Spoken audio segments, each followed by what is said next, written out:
got time for. So let's Yeah. get stuck in, Fraser.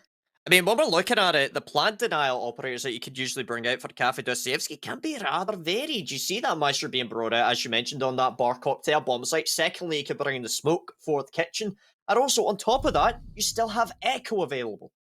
So, Mm. overall, even if the Maestro is banned out, Coach Eller, they've still got opportunities for who they want to bring out. And Luna bringing out smoke, not a massive surprise there. Kitchen dining to be brought out. We're not going to bar cocktail just yet. We're going down to the basement to make some pancakes. Just kidding. And Cafe Dostoevsky, the ace is being brought out. There's a reason for that. It provides a lot of opportunities to open up multiple walls here that is going to be pivotal in allowing Six Nation the opportunity to enter not only into areas of the map, such as prep or kitchen itself through Novel, but also in through the freezer area. So opportunities, and allowing Six Nation being fairly flexible for the lineup that they brought. I like that. Yeah, and you can also, you know, especially with a map like Cafe, there's so much verticality that can be utilized against you, but if you've got a throwable hard breach that prevents you from being against that main wall, it can sometimes stop yourself from, you know, being taken out by a pre-placed C4 or something like that, so that's another benefit indeed. I guess they've got the extra Claymore as well, just in case they want to deal with any kind of flank or run-out situation, but I miss Ace with smokes. I think that's my main sad face nowadays, is that Ace does not have smokes, because again, that's so useful for going C execute 9 times out of 10. What I love about that is that it also gives teams a reason to bring out the Thermite, right? Because he's now got those smoke grenades. It allows a little bit more flexibility here. So what we're seeing right now, Six Nations, they're choosing to go for that roam clearance on the top down. They're going to be opening up these hatches, dropping down in towards red pillar. They're going to clear this out using drone work and communication. Time is of the essence here, right? Yeah, most certainly. You want to clear this as fast as possible. I like to call it the gravity format because, you know, 9 times out of 10 teams will do the full top-down sweep clear. And I think that's the safest way to approach this map. Really. And again, you know, Coachella, they're not really going for an extended hold. They're not even bringing any roam game. So they just have to kind of be a little bit patient here and not overextend and not get caught a little bit off guard by bringing the fight to the attackers at this point. I think if they were going to do that, it should have been done from the start of the round. Yeah, so bringing out the Nomad makes a lot of sense. You're going to try and shut down these flanks on the staircases, red stairs, brown stairs, and also white stairs. More affectionately referred to because, well, some of the stairs are red, some of them are brown, and you know what? Sosu's going to open things up with a double. Midnight off the board, Cloudberry off the board. That is unfortunate. The 2 soft breach is gone. It's going to put a lot more pressure onto Lisa to try and make an impact here. And Coachella, they're just sitting nice and comfortable here. They've got some players over by bar. That is the Bandit Swaggy, a player I have seen popping up before. The flank drone's giving away the position. The Bandit will get the down, and they confirm to come at some point. Right now, it's not everything, but it's something there.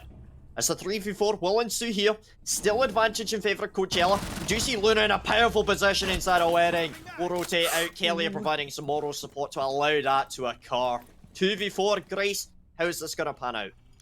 I have no idea. I mean, yeah, that initial C4 2K was pretty spicy, not gonna lie. But this is the issue sometimes with Cafe, is as I said, there's so much verticality, there's so much soft destructible, you know, soft destruction, but it can be used vertically, that it is just an absolute C4 fest 9 times out of 10, and I love that. I love a cheeky C4. Yeah, love a cheeky C4. Anyway, as a technically a 2v1 engagement here as Luna is down. Shrub gonna have to take out that goo mine, losing a little bit more HP here. This is going to be clutch. Don't breathe, don't move a muscle, as she may step in another goo mine. Pushing into the bomb site, and me will finally take her down. Solid round coming down for Coachella, got a little bit closer than they may have liked at the end. Something I'd highlight there, Emmy didn't go for the revive, and there's a reason for that. As soon as you're starting to pick up that player, you're then leaving your other teammate in an effective 1v1, which is a very dangerous predicament. So I like the fact that they recognize, unfortunately, despite the fact that Luna is so close by, they just can't risk it. Yeah. But yeah, this placement here of Luna, just kind of sneakily, you really got to be droning that. I think a little bit of intel could have prevented Lisa from falling there. And Again, it's tricky though. That initial C4, it was so powerful. I really do think that kind of very much set the momentum for the defenders after that, because then they just, the C4 2K, the sneaky little ratty plays that I so love, and then from then on, you are just holding angles and waiting for them to come to you and make a mistake. Yeah. I mean, that's, I guess, kind of one of the main principles of Cafe Dostoevsky is that you're going to try and get that opening kill, and then you're just going to hunker down on the bomb site, because that's exactly what you need to do. Looking over towards this bar cocktail bomb site, Swaggy bringing out the Goyo makes a lot of sense. These Goyo Vulcan shields are going to provide a massive amount of utility to the side of Coachella. It's also going to force Six Nation to try and clear that out using their Ash reaching rounds, their sledge with the frag grenades.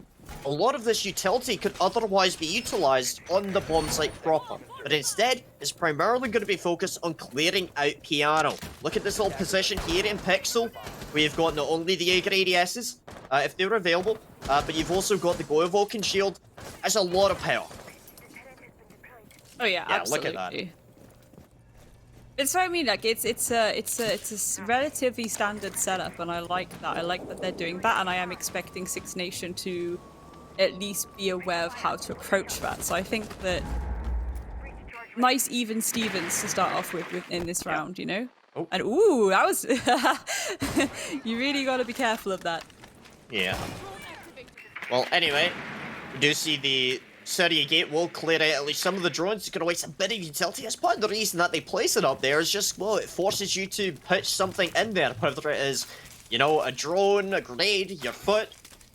Midnight will drop down onto Red Staircase for now. He's going to be holding that position here. Hopefully there's no mute jammers or anything on the board. And, well, there's not. As we can see on the right side of the screen, Coachella don't have any wall denial. And that's going to allow Strobe to open up into Piano on that red wall lickety split. So we'll take down one. Midnight does get the refrag, however. 4v4 score line. Ace dead for the Malusi. That is a massive loss for Six Nations.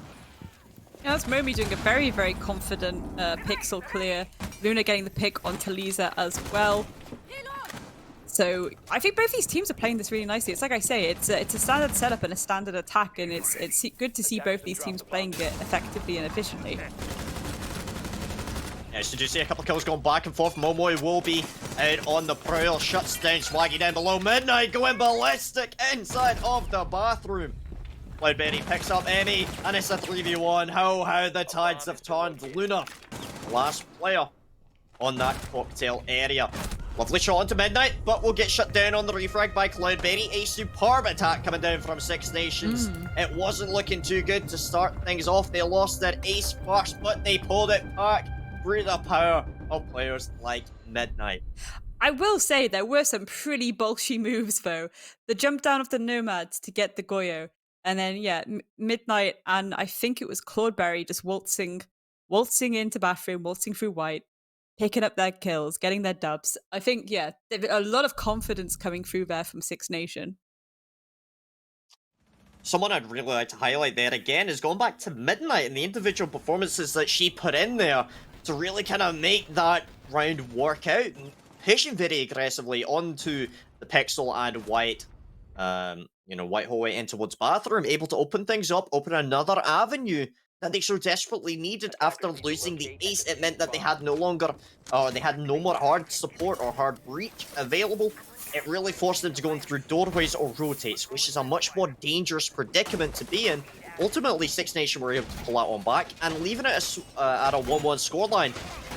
I'm interested to see how Coachella are going to adapt to that. Goyo no longer available. He swapped it out for Swaggy on the Valk.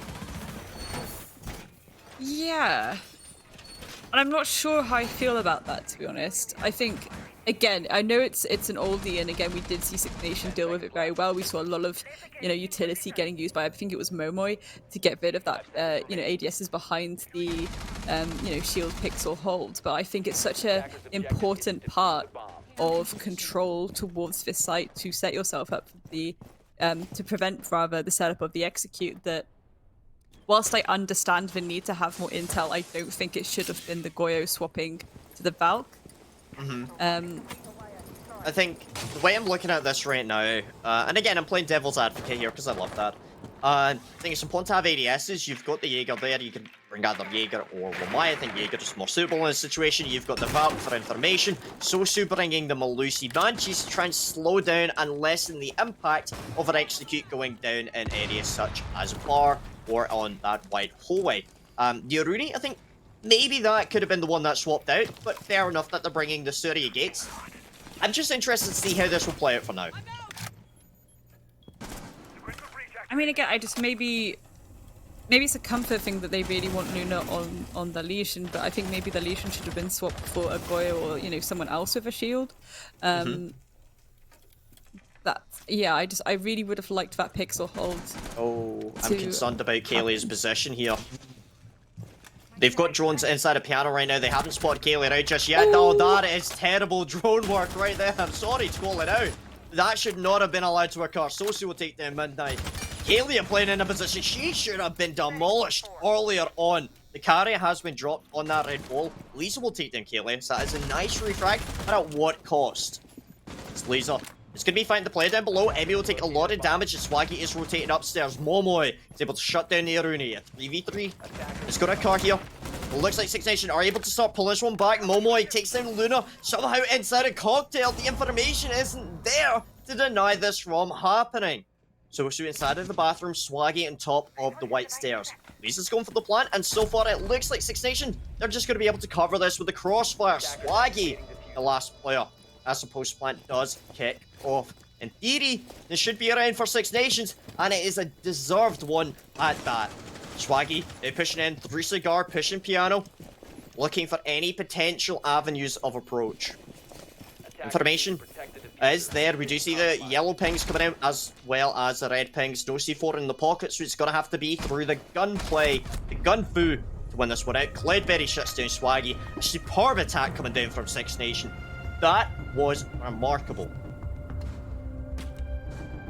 Yeah, certainly. I like the fact that they kind of got the control and they just went for it as soon as they realized that there was very little congestion towards, you know, the bar area. So I think fair enough. Yeah, take that chance. Go for the plant. Force the clock in your favor, so to speak.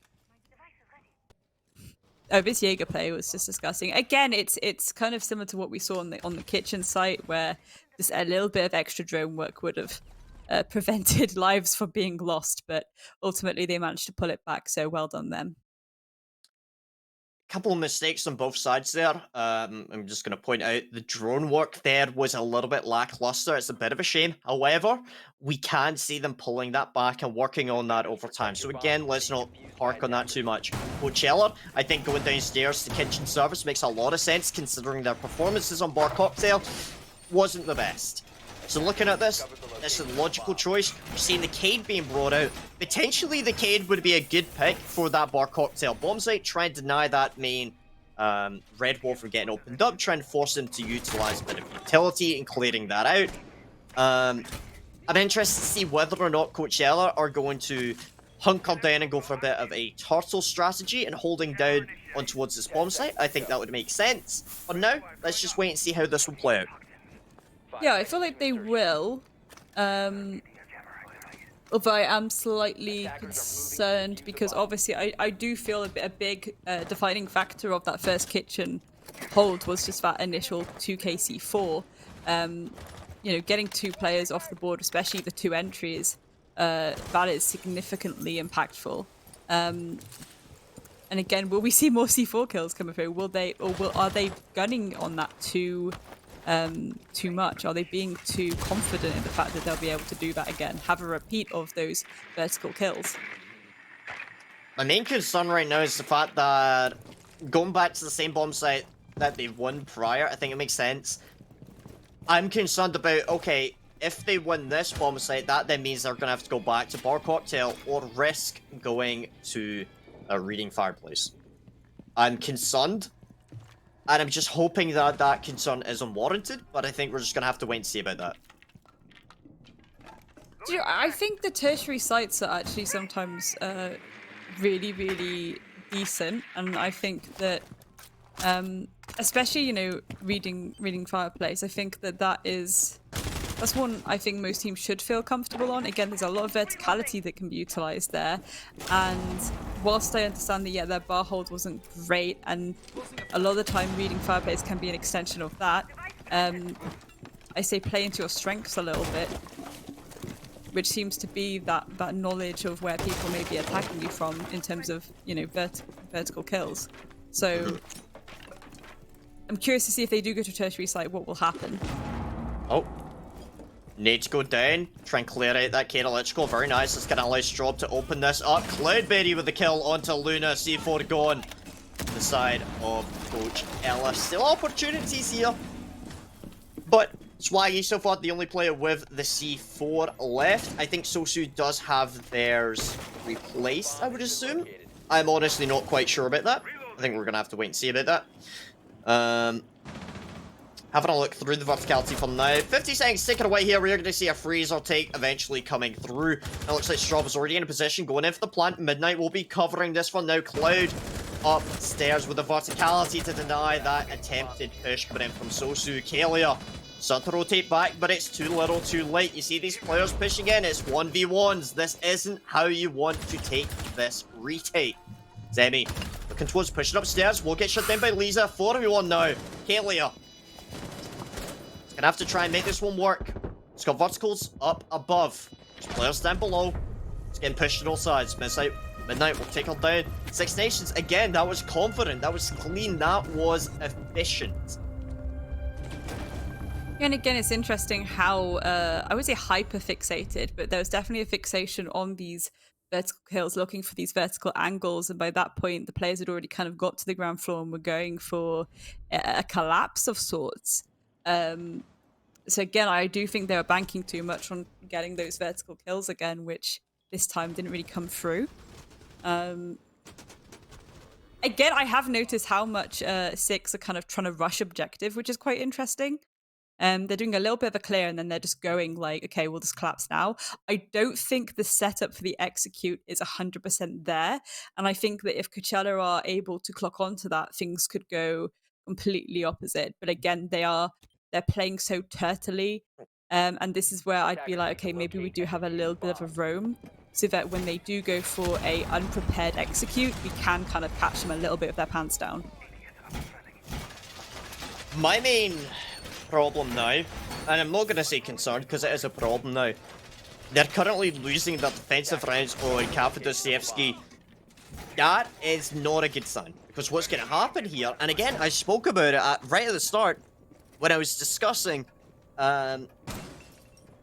when you're playing on Kafa Dostoevsky, you're generally looking over towards the attacking rounds as you want to try and win as many of them as possible, because when you get onto that defensive half, generally speaking, it will become a lot easier for you to start stacking these rounds together.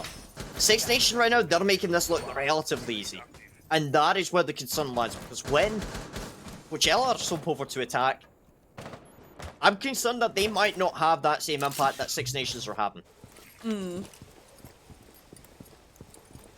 Yeah, it's again a little bit worrisome. And again, I think Six Nation, they're not doing anything like remarkably sparkly, wonderful. Wow, oh my gosh, what insane different strats they're bringing. They're going for the basics and it's working out so well for them. And this is, you know, I do like it when it's a bit more of a kind of slow and steady wins the race situation. But again, I think Six Nation are definitely picking up more on these opportunities to go for these immediate executes.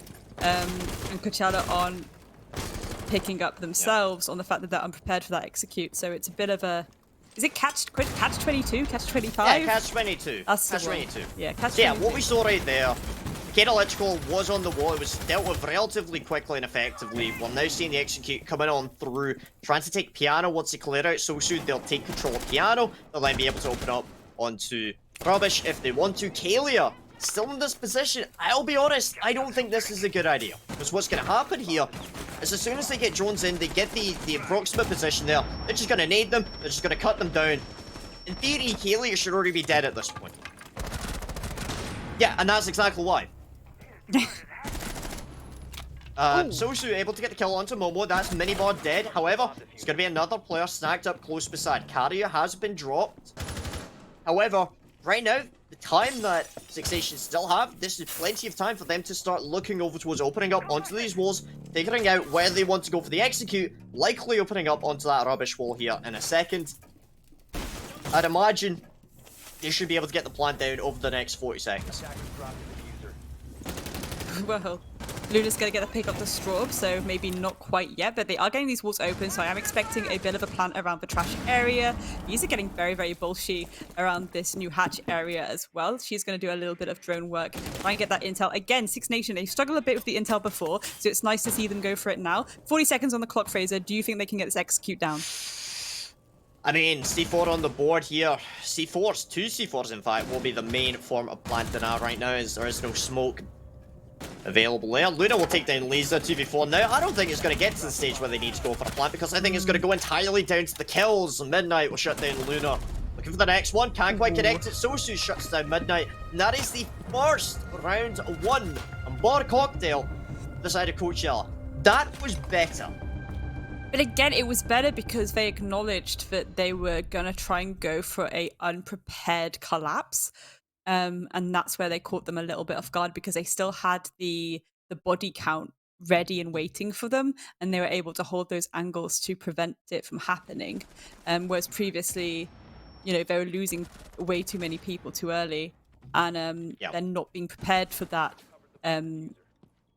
unprepared collapse. Again, unprepared. So it's interesting to see them getting shut down there, but that was an admirable attempt by Midnight as well. If she would have clutched that out, that would have been definitely one of the moments for this evening. So you actually spoke about something earlier on, and it was Luna playing on the Legion. And what we've actually seen here, she has kind of transitioned over to the Melusi, and we saw that Swaggy was initially showing the Legion. Part of the reason for that being is that Six Nation would have seen the Legion being brought out prior by Luna. So they're portraying something that isn't there. They then swapped it over for the Valkyrie, or correction, for the Cade. I think that makes a lot of sense coming in from Coachella. I like the lineup that they're showing us now. I think Kalia bringing out the Valkyrie is very important. Information is crucial. If you have information, you can generally act upon that to try and shut down some of these players. Right now, I would just like to see a little bit more kind of synergy and cohesion coming down from Coachella. Attackers are heading out. I'd say I'd like it from both sides, but I do think Coachella are banking too much on plays that are a lot more difficult to get than I think they think. I think that they need to be, especially now, this is their last round, they can go for a bit of a razzle-dazzle now. Oh, well, as we say, that Kalila is actually at this top floor, so hopefully, if she doesn't at least get a pick, she can waste some time here, and that will certainly impact and benefit her team. Because again, I think a big issue last time was that Six they did run out of a little bit of time, and they did decide to go for a bit of a float push, but we're going to see nice little trade out. Midnight's going to fall to Kalea, but she's going to get traded out by Lisa as well. So we're now in a 4v4 situation, and you know, a minute or so has been wasted. It's not too bad. It's not too bad. I mean, losing Kaylee right there, you know, she's been a player that has been popping off a little bit. I think the main loss here is the fact that you lose that C4. Now, Emmy will get drawn out, so she is going to rotate out a little bit. Her main job here, just try and force a bit of an expenditure of utility. That's what she's doing with those drones. Cloudberry basically needs to sit on flank watch for the foreseeable future, unless someone tries to clear her out.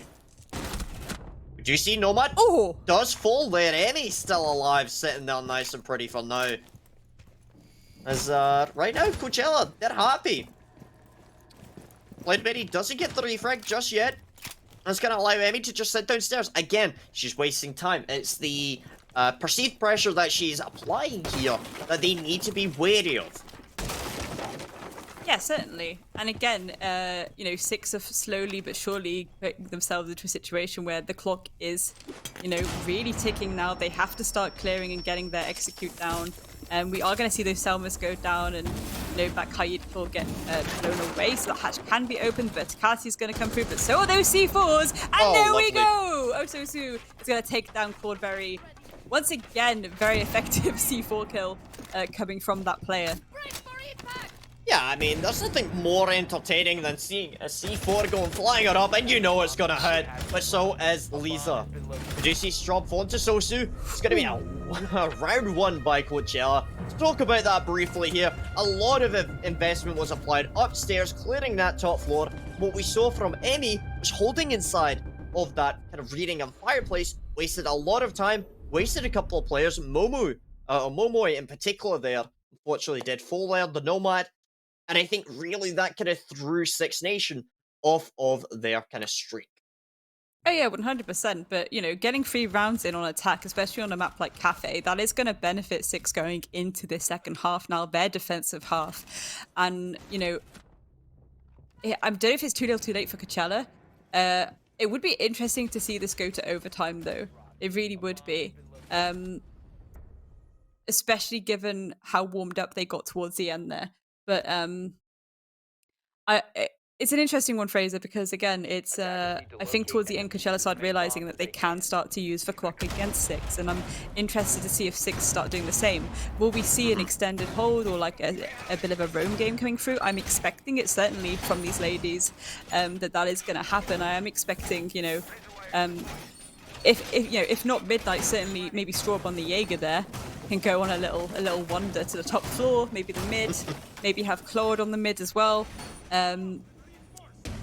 It wastes time. It's like I say, it's a gravity fall map. Most people do the top down clear, and if you can waste time where they're droning, shoot out the drones, then maybe collapse back so they're having to like try and patiently face check it or get more drones in, you're going to burn out so much time, so much utility.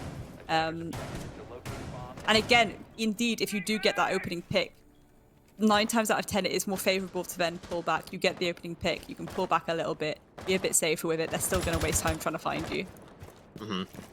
Yeah, and I mean, as we're seeing here, round number 7 has kicked into effect. Six Nation now on the defensive. Coachella, it's their opportunity to start attacking. It's Luna apparently waiting for a run out there. Didn't come out. Going to be able to use just 25 swings of that hammer to open up these hatches. I'd imagine again, top floor clearance. We do see one Six Nation player playing up on top of Cocktails. Let's see whether or not they're drawn in. Let's see how they are going to function here. Looks like Luna is aware of the positioning, generally, of Lisa. On that Valk. C4 in the pocket, waiting for the kill. Potentially come across here. Misses a couple of shots onto the player. Instead, it's the guard will drop down. Sosu shuts them down. And opening kill in favour of Coachella. You know, a minute's gone. Momo is actually waiting on the white stairs. This is an interesting place for a smoke to be, certainly. When it is the kitchen site as well. I'm a little bit concerned about that because, oh, well, there we go. SMG-11 to the face. Momoy does manage to survive and taking down Osuso in the process. However, this is where I really want them to pull back. Do not risk losing those toxic bays. But oh my god, she gets a second one, taking down Swaggy. So it's now a 4v3 situation. Momoy, please, it's making me anxious. Please pull back just in case. The plant denial is very much needed. Look at where these defenders are, and then look at where these attackers are. What you're generally going to find is that when they're upstairs, they're too far away from each other that we're not seeing refrags. These are 2 individual kills that are going on distinctly from each other. And my concern with that is what this is leading to is that the defenders so far who are getting these kills, they don't need to face any repercussions from the attackers, and that is troublesome. We need to see more teamwork here because right now it's just lacking. Yeah, again, like, I'm actually surprised that Valcam hadn't been spotted out earlier. Whoever's droning right now, just saying. I mean, they do have a lot of utility that can be used on the attacking side right now. Obviously, you've got the the Gemini, which can provide a lot of intel, especially when you're a slight disadvantage to player count, but No. 15 seconds to go. The shots missing there for any. Looks like we're gonna have to see that late round push in towards Freeze right now. Momoy with the diffuser in tow, shotgun in hand. They're all gonna have to rush on in to try and make this one work out. It's not gonna work out in their favor. Luna is able to avoid getting killed there at the end. Gonna be the last kill going in favor of Luna onto Momoy. Looking at that, defenders in favor, Six Nations on top. Solid round coming down. Again, the individual performances from Momoy on that smoke is something I really want to highlight, killing not only the Zofia, but also the Nomad upstairs. Mm. And yeah, okay, that was great. That was amazing. And I think Momoy really, really did show up then. But if that would have gone wrong, I don't know, it's little things like that that just make me very, very uncomfortable. It's a very, as I like to put it, risky biscuits play. It's risky biscuits. I think smoke has so much utility that can really benefit for the late round. You know, if the attackers would have brought a much more aggressive and fluid approach, then it could have been a different story. But yeah, Momoy absolutely cleaned up then. She got that lunch, and I have to take my hat off to her. Yeah, so something you mentioned earlier on was the tertiary bomb sites. What we're seeing right now is reading fireplace. It's a very strong bomb site. Generally speaking, you're going to see a lot of utility invested upstairs, holding on to that main wide hallway, the white staircase, and also cocktail. Attackers generally are going to be pushing in through piano, taking in through bar, and then applying pressure, because they really want to open that verticality up inside of cocktail here. To apply down pressure onto the bomb site proper. So I'm interested to see how Coach Hill are choosing to attack this. So far from what we can see from a Six Nation, heavy investments applied upstairs. Let's see if that's going to pan out. Hmm.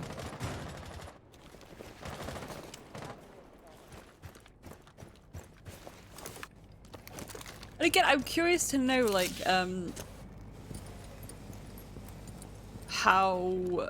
how many vertical kills Six are actually going to try and go for. There's a lot of C4s on the table, as we've said, and I think this is definitely the site for it. Yeah, so we did hear the sound of the Gone 6 from Emmy opening up that main hatch, the red hatch, I believe. Going to be seeing Swaggy out on the windows for now. Again, I think the Nomad is a very strong pick here, being able to shut down these flanks and the staircases. Luna is going to be the first one into this, into the top floor for now. Pushing across new balcony. What are we expecting here, Brace? I mean, they're getting through it relatively uncontested. I don't think they're aware of the placement of Luna, so if one of them was to peek accidentally now, they are going to get a little bit of a GN moment, but... Oh, well, maybe it's Luna, actually. They need to say GN to us. Corpry's going to start this off by taking her down. Osusu has to also try and push up and apply pressure here. They really need to clear this top 4 in order to then start working that verticality to the attacker's favor. Minding those C4s, however, and then collapsing down for that plan, which I would assume would be reading doorway. And again, oh, there we go. Lovely trade back by Osusu, taking down Midnight. She's got one, now she just needs to find the other. Yeah, we do see the drones coming on through. C4 goes flying up, and it will detonate. Takes down Swaggy. As Zofia is still going to be pushing across, is on top. That main laundry area will spot out the smoke and that distinctive kind of EUL skin. Right there, or NAL, I honestly don't know. As Emmy looking over towards the staircase, we'll get rid of the Lucy Banshee. Right now, vertical control in favour of the attackers. However, Sosu will fall. The refrag doesn't come across. Momu gets away with that life. That is not how refrags are supposed to work. Emmy! What are you doing, Momoy? This comes on through. Kalia finally shuts her down. It's a 3v1 engagement right now. Kalia looking for any opportunity to limit this down to a 2v1. But for now, it's not going to happen. Straub shuts her down. A solid round coming down for Six Nation. Yeah, that was very, very strong, and I will say Momo is just giving me constant anxiety with the way she's playing. But it's really working out well. Like, this is the thing. I guess maybe it's a moment of if it ain't broke, don't fix it. But oh my goodness, she should not be getting away with 99% of the things that she's doing. Yeah, we just see that coming down and through multiple refrags throughout this game. Let me ask you a question. Out of all of the players in this lobby right now, who has kind of stood out the most for you? Oh, Moi Moi. Okay, yeah. No, 100% Moi Moi. Like, what is that? Like, come on now. You can't play with my emotions like this. It's again just very. I would not be comfortable with a player playing like that on my team, but it's working really well for her. And again, just the complete use of utility and swapping between weapons. And I love a cheeky shotgun kill as well. I've got a little bit of a soft spot for a little shotgun peek around the corner. But yeah, Momoi's absolutely showing up right now. I mean, look at that, like 9 kills. Yeah, I mean, something at highlight is just how many of those kills that she had with a lack of a refrag coming directly afterwards. And 100%. again, I'm stealing a word from you. I feel like a broken record. I'm just concerned that Coach ELA right now might not necessarily be performing as well as a team in terms of the communication and acting upon refrags as we might like. Yeah, I get that. I think what'll be interesting is obviously Ososo is showing up as the strongest player this evening, and what I will say, it'd be very interesting to see a full duo push by her and Kalila. That would be quite interesting, because then at least if Ososo doesn't get that dub, they can then be instantly refragged, or even see a little bit of a double push together or a pinch or something like that. I think that would certainly benefit them on their attack right now. Yes, Yeah. these hatches already getting opened up there by Kaylee. Good work with the sledgehammer. Love sledge. I may be biased. Just a little bit. a little bit biased. There's nothing wrong with a little bit of bias. I love Sledge. I wish Sledge was real. Oh, same. Anyway, this wall getting opened up on top of Red Wall. That's good. Luna using that Ace Armor to try and open up as much of the wall as possible to allow them that entry in towards that red. And Keanu. Be expecting that Emmy could actually use that that Gemini replicator to get rid of the city gate, but instead electing not to, choosing that it's a little bit more valuable. So trying not to get rid of it just yet. Fair enough. The drone will get thrown out instead. And again, actually something that's really cool is we can see the number of drones that are available to the side of Coach L in the top right hand corner, which is awesome. I don't know what the numbers mean, but it's something. Right now, a couple of shots will go down. Momoy did a little bit of damage. Cloudberry takes the enemy. The C4 below isn't going to connect onto the smoke or onto the sledge, as he will get smoked off by Momoy. Kalia falls. Lunar, inside of the default plant position, will rotate back on out.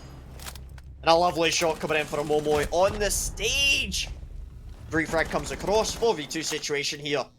Sosu and Luna up against the wall. I mean, this entire bar setup has just been gross. Like, I love it. I love it so much. It's just gross, and it's doing them absolute wonders. They're now in a 1v4 situation. It's all left down to Luna. Not really a lot she can do, and it's a little bit awkward. She is being alerted to this flanking Midnight on the Valkyrie here. Midnight's going to retaliate with a little bit of a C4. But again, this is the part where you want to maybe be trying to have a little bit of a tactical timeout, but again, then you're pushing it to match point if you don't at least try. So I respect the trying here that Luna is doing. Seconds remaining. Yeah, I mean, 10 seconds available right now. Going to be making an effort on towards the bomb site. Sidearm out. Key9 in hand. 5 seconds left. Maybe seeing what they can try and do here. Wait for the kill. It's going to be Lisa onto Luna. And that's going to be match point in the very first map of this best of 3. I really liked that setup, especially, going into piano, going into bathroom. Like, that was very pivotal. Can't get my words out, Fraser. Pivotable. Don't worry, neither can I. It's just being Scottish. Pivotable for them holding that. I'm just going to pretend I've said that word properly. For them holding that top floor effectively and properly. Look at Momoy again in these really, unusual spots, but it's working very, very well. It's catching them off guard a little bit. And, if she's on a bit of a tear, fair enough to her. Let her go a little bit wild. Match point now for Six Nation. Are they about to get their first map in the bag, or will Coachella suddenly turn around and pull it back? I'm trying to think of any complicated things to say, right? You know like those what are they called? Tongue the twisters. yes, Pizza Piper she's picks the pick of pickled pepper. yes, like the she sells seashells by the seashore. She sells no. She sells seashells by the seashore. Seashells. No, I just Seashells. Oh, I love it. Oh. I love the English language. It's complicated as hell. I can't do it. But you know what? I can't even speak English, to be honest, half the time. You're English. I know. What else do we got? We've got the how much wood can a woodchuck chuck wood. That one's easy though. Like people pretend that one's hard, but it's I'm really a simple not. man, all right. That one's not difficult. That one's not Alright. difficult at all. All right, come on. Have you got one? Have you got any? Betty bought a bit of butter. Ooh, Betty bought a bit of butter. A bit of butter What's it- Betty what-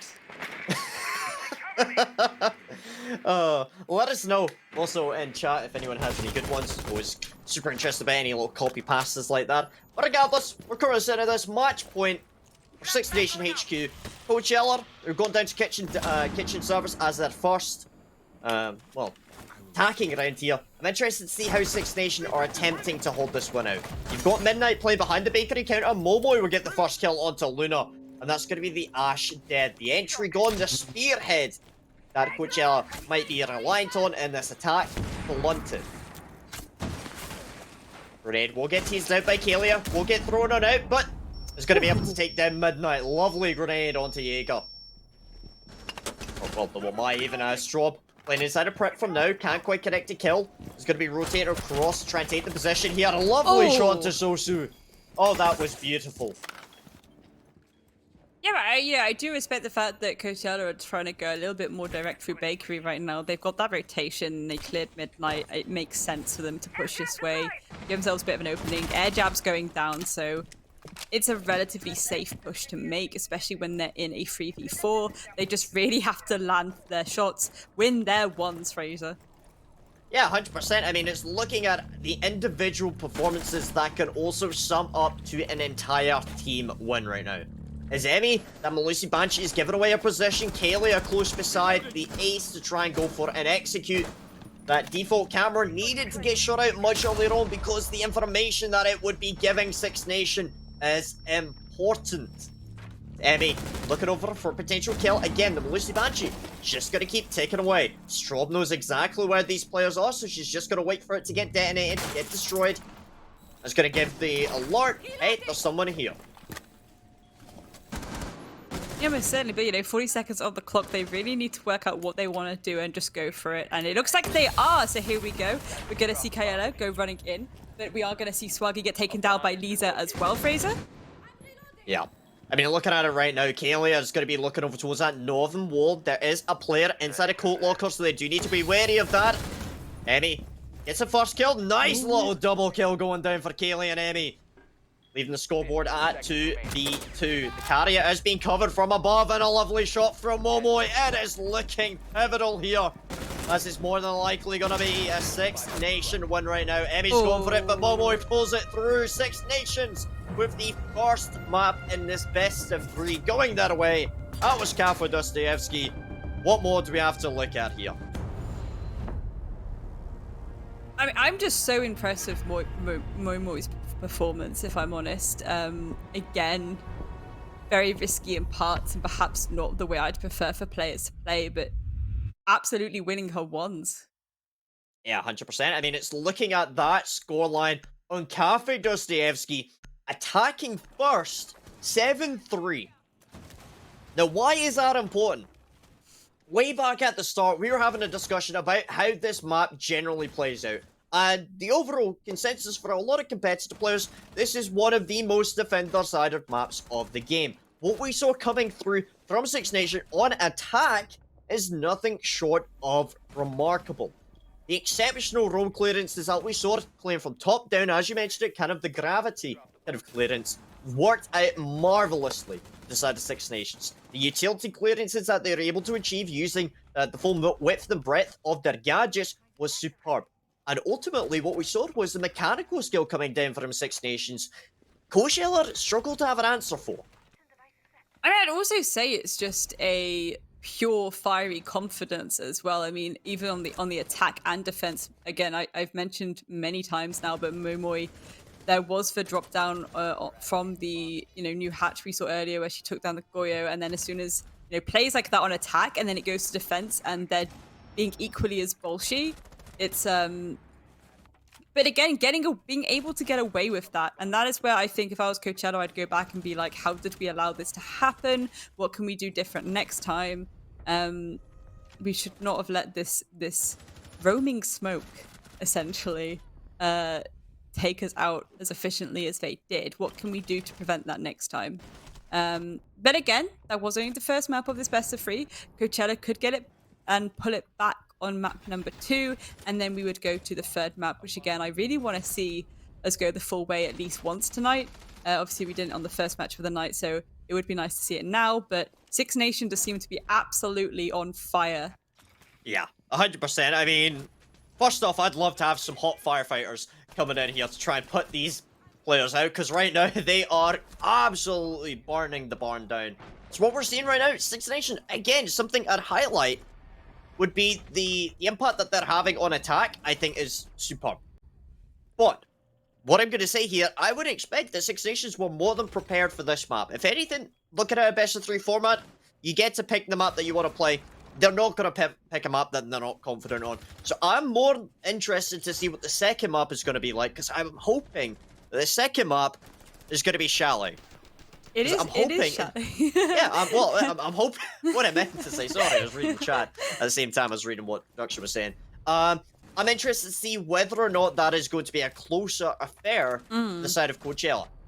I mean, there's always a possibility, because again, it is the newest map in the competitive pool, so perhaps, both these teams will have a bit more of a even standings on it. But again, you do have very, very experienced players on the side of Six Nation, and they certainly have the the org and the community behind them to kind of know that they know what to expect going into it. And again, I'm more focused on how Coachella are gonna go with this and try and put it back. What will they bring to the table? Because I do believe it is their map pick, actually, this next map. So I am very, very curious to see what they bring, especially because they'll be going into this on attack themselves.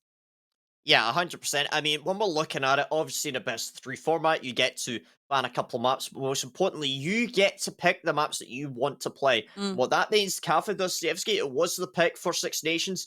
They were more than confident playing it. Looking over towards Chalet, hopefully the shoe is going to be on the other foot here, and we're looking over towards Coachella to see what they're going to bring to this, to try and make this go all the way to that third map, I believe, of Oregon. Now, we are going to go for a brief break, so please don't go anywhere unless you want to go somewhere. Probably go onto Twitter. Go check out at CCS Esports for more information throughout CCSW for both EU and NA. We'll be back rather soon.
Venus, maybe.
Good afternoon, ladies and gentlemen. Welcome back to the CCSW season number 2, playdate number 1. My name is still Fraser, and I think her name is still Grace. I hope you're having a wonderful day so far. We're looking over to our second best of 3. We're moving over to the second map of the second best of 3. Grace, how you feeling about it? Pretty excited. I mean, it's the first chalet of CCSW. It's always going to be an exciting one. I mean, we've had a first of a lot of maps tonight, but I think chalet is certainly a special one for the books. It's Mm-hmm. not really a map I expected to see on Playdate 1. Um, at all, really. I thought it would be more of a late season one, to be honest. Okay. That was when people might bring it out. And I love the fact that both these teams have been like, we're just gonna go for Cafe and Chalet. I respect it. Okay. So, talk to me a little bit more about Chalet as a whole. What can we kind of come to expect with these operator bands? Well, again, it's gonna again broken recordy, but it's Thatcher. Thatcher's gonna be taken off the Of board. course. Yeah. And then again, maybe another hard breach. I'd say less than Maverick. Maybe I'd say more of like an ace. I would see the ace coming Perhaps, through, yeah. yeah. Again, I think there's some really nice pushes you can do utilizing a Monty actually for Ooh. this map. So it would be interesting to see if we see that come through. Um, Again, I would expect more of a hard breach to be taken off the table or Nomad. ooh, okay. Smart. Yeah, so So we they did see Six Nation bringing that out quite substantially throughout a lot of their rounds, right? yeah, which it makes perfect sense for Cafe, and I think for Chalet, it's like okay, yeah, fair enough, I get it too. There are multiple rotations up and down, but I Mhm. would say that indicates to me that they really don't want to deal with any counter to a roam on their defense. Perhaps we'll see a slightly different roam from Coachella when it gets to their defensive half. The Kaid being banned out, I'm not surprised by that because of course Thatcher being off the board. Mhm. You want to get rid of a trickier way to counteract that hard breach. And now, how will Six end it? This is going to be the interesting one. Mirror. Okay, a Yeah. classic mirror. So Six have actually gone very, very standard and a classic comp with the way they want to ban things out. Yeah. And Coachella have done their bans in a way that indicates how they kind of want to play it more. They don't want to deal with that nomad on their defense when they're Yeah. roaming, and they don't want to be able to have to Mhm. fight to find those electric claws on their attack. Yeah, and I mean, I think it really does come down to the fact that this is the map pick for Coachella. So going for the Nomad ban, I think it makes a lot of sense. It's clearly something that they will have scrimmed in the past, and it's something that they have been determined to go for. Looking at Bar Gaming as the very first bomb site here. If this is your first experience of watching this map since the rework, you might be looking at this and wondering, why Bar Gaming instead of Snowmobile and Garage? Well, there's actually a pretty good reason for that. For a lot of teams, generally prefer to go to some of the older tertiary bomb sites, such as Bar Gaming, Master Bedroom and Office, and also Kitchen Dining, as the main bomb sites for that. It provides a little bit more opportunity for these teams. Defenders protect And the generally bomb. for this bomb site, what we'd be Find that. expecting is a very heavy emphasis towards holding library, and as an extension of that, you're going to be holding onto fireplace. So Grace, when we're looking at the lineup here, two of the operators I would be looking at upstairs would really be the Jaeger and the Goyle, holding on top of that library stairs and also inside a fireplace, right? Yeah, definitely. And I mean, we're gonna Bomb located by see attacker. some interesting frostbite. I mean, this is interesting actually. There's going to be 4 shields technically on the board for Six to use here, and I think that's certainly interesting. Again, with Chalet, there's a lot of choke points to hold. We're seeing one towards that double, the double window towards Fluke, which is quite interesting. So again, if people try and do the top-down clear from that balcony, they're going to run into a little bit of difficulty. Some utility will have to be used, and of course, there's the Yes. good old-fashioned pog mat under the double window as well. And again, shields and presumably more pog mats in the library area as well. I So- just love the direction that our callouts have gone in 2020. We've gone Pog match, we're calling that entire balcony Fluke, because we love Fluke, and also transphobia should never be considered acceptable in any form. So, yeah, just putting that out there. I really love the setup that's being brought out right now from Six Nations. Yeah, 100%. I mean, it's very sweaty. And this is a Very thing. sweaty. It is. I'm expecting, like, when you have a shield, you're expecting the pre-fires, the swing outs. And again, that's going to be very tricky for Coachella to deal with. They do have the intel utility, however, to spy ahead and be like, okay, guys, we got this to deal with. We've got like 97,000 shields. Let's utilize some of this destructibility where we can to get rid of that, especially depending on how we're making our approach. Yeah. So what we're seeing right now, Emmy playing on top of that fluke balcony right now. Luna with the frag grenade. Actually to get thrown out in the next few seconds here. They want to try and clear out that shield on top of main library. Staircase. I'm a little bit confused by the sledge, just kind of doing a little bit of a twirly-wally there. Swaggy will get shut down from a C4 underneath. Could potentially get picked back up here in a second here. Sosu is shut down from those library stairs. A position we spoke about earlier on, it's a power position here. Not only are you protected from the window, but you're also protected from grenades by Jaeger ADSs, with my magnets if available, and most importantly, these Goyo Vulcan shields. Yeah, and do you know what? Like, 2 minutes have Again. gone, and wow. This is such an incredible hold. Again, just being able to swing out and just take them down one by one. Wasting so much time. 50 seconds left on the clock, ladies and gentlemen. And Coachella are nowhere near ready to set up for this execute. Yeah, we're just seeing a bunch of kills go back and forth. Luna gets 2 before finally being shut down by Midnight. Kaylee, the last player on the board for Coachella, looking for the kill. Does connect the first one onto Midnight. However, the Wolves are prowling around in, well, shadows. You see smoke getting taken down there. There's no way. Ilya is going to be running directly into the direction of Lisa. Will lose the gunfight there. However, look it over. Close left. It's unable to win that gunfight out there. Lisa with the first win the side of Six Nation on the map of Chalet. The sheer confidence that these ladies had this evening, honestly, I would have. That could, if it's interesting because there's so little time on the clock. They don't have the fuser. I would have perhaps pulled back to a safer distance, or preferred, a player to pull back to a safer distance, and they just have the sheer confidence to be like, no, I'm taking this fight. No, you. But again, that hold was just so nice. I really do appreciate that. And again, so many really nice swing outs behind those shields. And you really got to deal with those shields because, I mean, this is the perfect site for it, really. Because again, you really do have to take that top floor control. And if you've, again, got, I believe it was 4 shields just holding that top floor, it's a lot of utility have to be used. And the utility just wasn't coming through. Yeah. I mean, we're now going over towards Snowmobile Garage. What you'd be expecting for this kind of attack here from Coachella would more than likely be a trench push. And the reason for that being is it does feel to be the more successful of the styles of attack. You try and open up that main Snowmobile wall, if possible, using an operator such as Ace, or maybe a Maverick if that is available, which it is, but it isn't being brought out yet.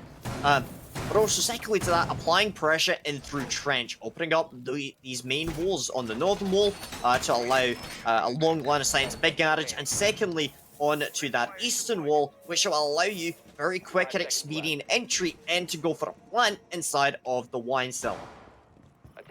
Yeah, definitely. As long as you're holding your angles, it's a very difficult position to retake. And again, this is why we're seeing a lot of utility get used here. We see Momoy once again on that smoke. I am expecting her to do significant damage. And if a player is going to be holding onto that choke point for dear life, it is going to be Momoy at this point, especially considering how she's been playing this evening. So, again, curious to see how Coachella choose to attack this. It kind of looks like they're setting up for a garage push, actually, Fraser. Yeah. I love how many of the players are using the Jesco charm. Look at that. Love that from Strobe. But yeah, no, so what we're seeing right now, we do see Sosu pushing in through Big Garage. They now have at least partial control of this northern hallway right now, holding onto the angle, waiting for the player to step up. Do you hear the ace charges on that main snowmobile wall? So, Emmy is going to be playing over by Trench for now. Yet to be an opening kill, which is interesting. We do see a couple of blue outlines upstairs. I think that is over inside of library. Momoy pushes through and takes down Sosu. A wonderful kill to go on down. Taking down the Ash, it's only the utility gone. The grenade does whiff a little bit there. Rather unfortunate, but the Jaeger ADSs should be able to eat up the second one. There it goes. That's unfortunate. Yeah, again, it's just, oh, a lack of intel, and Momoy once again, bolshy as heck. And there we go, a second one! SMG-11 followed by Shotgun, a nice cheeky 2K. Lisa's gonna take down Swaggy as well. It's all left down to Luna in a 1v5. This is where, Fraser, I would be taking the tactical timeout. Momoy's just running to her. Why is she like this? Yeah, I mean, looking at it right now, I just don't think she gives a fuck. As right now, it's a 4v1. Why not go for it? That was a potential quad in that round. Lisa take a fair bit of damage coming in from Luna, however, they know her positioning. They'd recognise, well, there's 1 minute available here, she's gonna have to make a move somewhere, and it looks like Trench. It's gonna be swinging across, we'll take a fair bit of damage, however, we'll do a bit of damage onto Midnight, however, it's just not gonna be the play you wanna make right now. Pushing back outside, looking for those longer lines of sight where you do have the advantage with the 2 times. 40 seconds. There's plenty of time to have a tactical break, sit down, have a chat with your team. However, I don't know if that's quite what you want to do because, well, that's going to limit some of the momentum that your team might be able to pull through into the 3rd round. Yeah, I do feel like, okay, there we go, Lisa's gonna finish it off. I was gonna say, I do feel like that would be more beneficial to be a tactical kind of timeout of sorts. Have a little bit of a chat, be like, okay, guys, we really need to start getting this drone utility down. We're bringing Ayana, we've got these drones, we need to be using them. But, I mean, the thing is, it's really tricky at the same time. Like, Moimoy is just absolutely just not playing in a standard or predictable way, and everything she's doing is working out so well for her. Was it? I think it was like a 3K or a 3K or 4K she maybe got there. It was 3K. Yeah, just again, it's the SMG-11, and then just pulling out the shotgun every time. The shotgun kills get me, but then this was just, come on now. She could have done to be patient there, but you know, I respect it. Again, I would say that if I was Coachella right now, I'd be like, okay, we really need to get this intel sorted because this is where we're struggling a little bit. We need to know what we're coming up against and then attack accordingly. Yeah, I think it really comes down to, I would imagine, I'm just trying to expect the kind of the comms coming down from the side of Six Nation, which basically in Momoy is kind of sitting there going, hey, can I run out? Can I run out? Can I run out? And kind of same energy of like someone sitting at the back of the car saying, are we there yet? I mean, perhaps. Are you the kind of person, wait a minute, are you the kind of person that sits there and goes, are we there yet? 10 seconds left. I'm the kind of person that falls asleep. I'm the kind of person any that doesn't excuse go for a out. nap. Any excuse for a nap. And car journeys are so dreamy as well. All you need is a nice lo-fi playlist looking out the window. I will just fall asleep. Lovely. Especially in summer. Oof, divine. Oof. It's nice weather, you know, you got some ice cream, maybe, I don't know. I just think about food a lot. I'm a very food-oriented person. I was gonna say, you talk about food a lot. Look, alright. We talk about the things that make us happy. I talk about food, you talk about Siege and CCSW, apparently. Let's get a nice little combo of that. Let's have like a talk show segment where we're talking about food with the CCSW players. Rob would love that. Perhaps. I mean, it could be a cute little side, like, podcast situation. I would love that. That would be very cutie. Anyway, let's get back on topic here. Alright, 2-0 up in favour of Six Nations. Coachella, they've gone up to this master bedroom office bomb site. They are going to be using the frag grenade to try and clear out any mute jammers on the wall, but instead it will go a little bit deeper on towards that half wall. I'm looking at this right now. How are they planning on opening up? Lunar get taken down first. That's not quite the opening that you wanted. But we do hear that fluke wall being opened up. That's going to allow them entry on towards that office. Breach if they so choose. It is, but I do feel like, again, the drones, it's very difficult for them to work out, it seems like, what utility they have to come against. And even then, Strob's going to take down Swaggy, but Swaggy's revenge from the grave as Momoy getting caught out, going for those aggressive runouts and getting playmored. We do love to see it. That might make her a little bit more passive, although I do doubt it. The way that she's been this evening, I very much do doubt it. Yeah. But again, you know, they're going.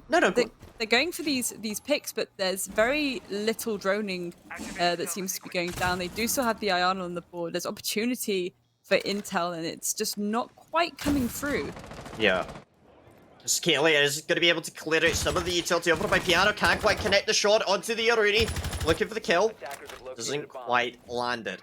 Right now, as we are seeing Coachella slowing it down. Lisa down below. C4 isn't going to make a difference. Sosu clears out that rotate. Going in for the plant somewhere. They need to start getting this down. Plant is going to occur. Midnight's trying to relocate.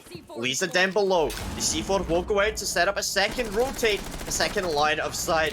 Lisa shuts down Sosu, but the plant is already down. A 2v1 engagement now. Emmy and Kalia, they've got a solid position and a great chance at pulling this one through. Lisa, looking for the opening kill. Turn this into a 1v1. Puts him in a better position. But first, you need to make it happen. Emmy will shut her down. That's Coachella with a first round on attack on Chalet. Yeah, no, it certainly benefited them then just rushing, I guess, the execute. I think it's a tricky one because again, if they're not really focusing on the intel and the setup and clearing a lot of the setup, then of course, the only option then is to try and just jump in and go for the plant, which is what they did. And I think it actually caught Six off guard a little bit. Because I think Six were expecting them to take the gunfight instead of just directly going for sight. So that was quite interesting. I do love the fact that they're starting to utilize these claymores now, and it did actually work against Momoy because, of course, if you're going to keep going for these nutty runouts and stuff, you are going to get caught off guard at some point. So again, curious to see if this kind of reins Momoy in a little bit. Yeah, now we are going back to Bar and Gaming as first bomb site that we saw coming in from Six Nation. And, well, if you would like a brief kind of TLDR summary of how that worked out, well, they held upstairs and they got kills. And pretty much that's about it. So looking at the side of Coachella, you really need to try and look at that on a constructive level and wonder, okay, how can we counter that? And I think a very good example of that would be, okay, let's start looking at the utility usage in clearing out library. How are they going to clear out that library stairs? Fireplace stairs. Let's look at it in kind of individual steps of how you're going to win that round out. How are you going to get in to go for a plan? Well, you need to clear out top floor. You need to do the verticality. How are you going to get into position to go for the verticality? You clear out fireplace. You clear out library stairs. You need these basic steps in order to put yourselves into a more advantageous position. Yeah, certainly. Completely agree. Yeah, it's interesting because we're halfway through, the defensive half of Six, and they are looking very, very strong. But I would say that, in terms of like kind of KDR, both teams are relatively even balanced to an extent. So it's I still think this is relatively even. Although I would say that perhaps it would be a little bit different if Coachella were getting a little bit more intel in their pockets. Yeah, and again, I think it comes down to how they're utilizing this Yana right now. On Emmy, right now, it's good that you have it, but you need to fully be prepared to act on that information. Kalia will shut down Cloudberry. A second one goes down for Luna. Frost Trap not going to catch Luna out. So she will get down. That Frost Trap will get somebody, and they will get demolished by a Toxic Babe canister. Nobody tell the Geneva Conventions. It's Luna. It's going to take down Momoy. Now, 2v4 situation. Lisa and the Goyle both going to be trying to pull this one back. It's all up to Lisa. This is a superb impact coming down from Luna. And it's attempted there, but Luna, quad kill going down. Absolutely. Luna absolutely showed up then. She was like, I've had enough. If they're going to be bringing this aggression through the form of Momoy, I'm going to bring it right back. Luna just absolutely went 0 to 100 during that round. And I think it caught Six off guard, which is quite interesting.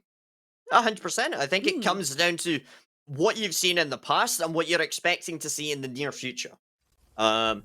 Looking at that, I think it was a really good recognition of, okay, we need to clear that top floor. How are we going to do that? We're going to shoot them. I mean, kind of, yeah. It's just bringing that fight a little bit more aggressively to them certainly benefits them. And again, it did kind of catch them off guard. think, Midnight was trying to rotate down, and unfortunately, there was a little bit of a unfortunate line of sight. Attackers need to locate and And as defuse soon bomb. as she got that pick, Luna just went, "Oh, I'm just gonna snuffle up some kills now." So very, very well played there by Coachella. And again, evening this scoreline out even more even. Stevens, this is what I mean about Chalet being a little bit more even than I think people realize. Because there's so many angles of attack you can take, but within that, there's so many choices you can make on defense to prevent anything too sweaty. It is just being reactive. And again, one thing I haven't really seen too much so far this evening, and it is something I'm going to be looking out for this season because I do think it would be quite nice, is seeing repositioning of utility as time goes on. And I'd say it's probably a little bit too risky biscuits on Chalet because it can be a little bit intense. But certainly on other maps, that is something I want to see throughout the season. Like, okay, we've worked out this push is coming from here. Let's change our utility placements about a little bit, give us as high of an advantage as possible. Yeah, I'd agree. I think it comes down to looking at where the execute is coming in, where the pressure is coming from, and then relocating the utility to best suit the situation.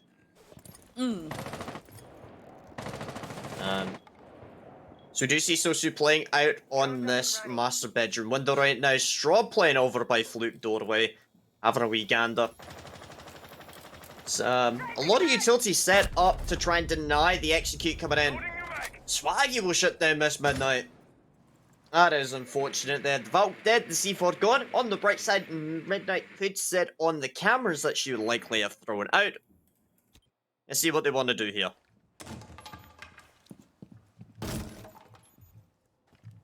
Attackers have located a bomb.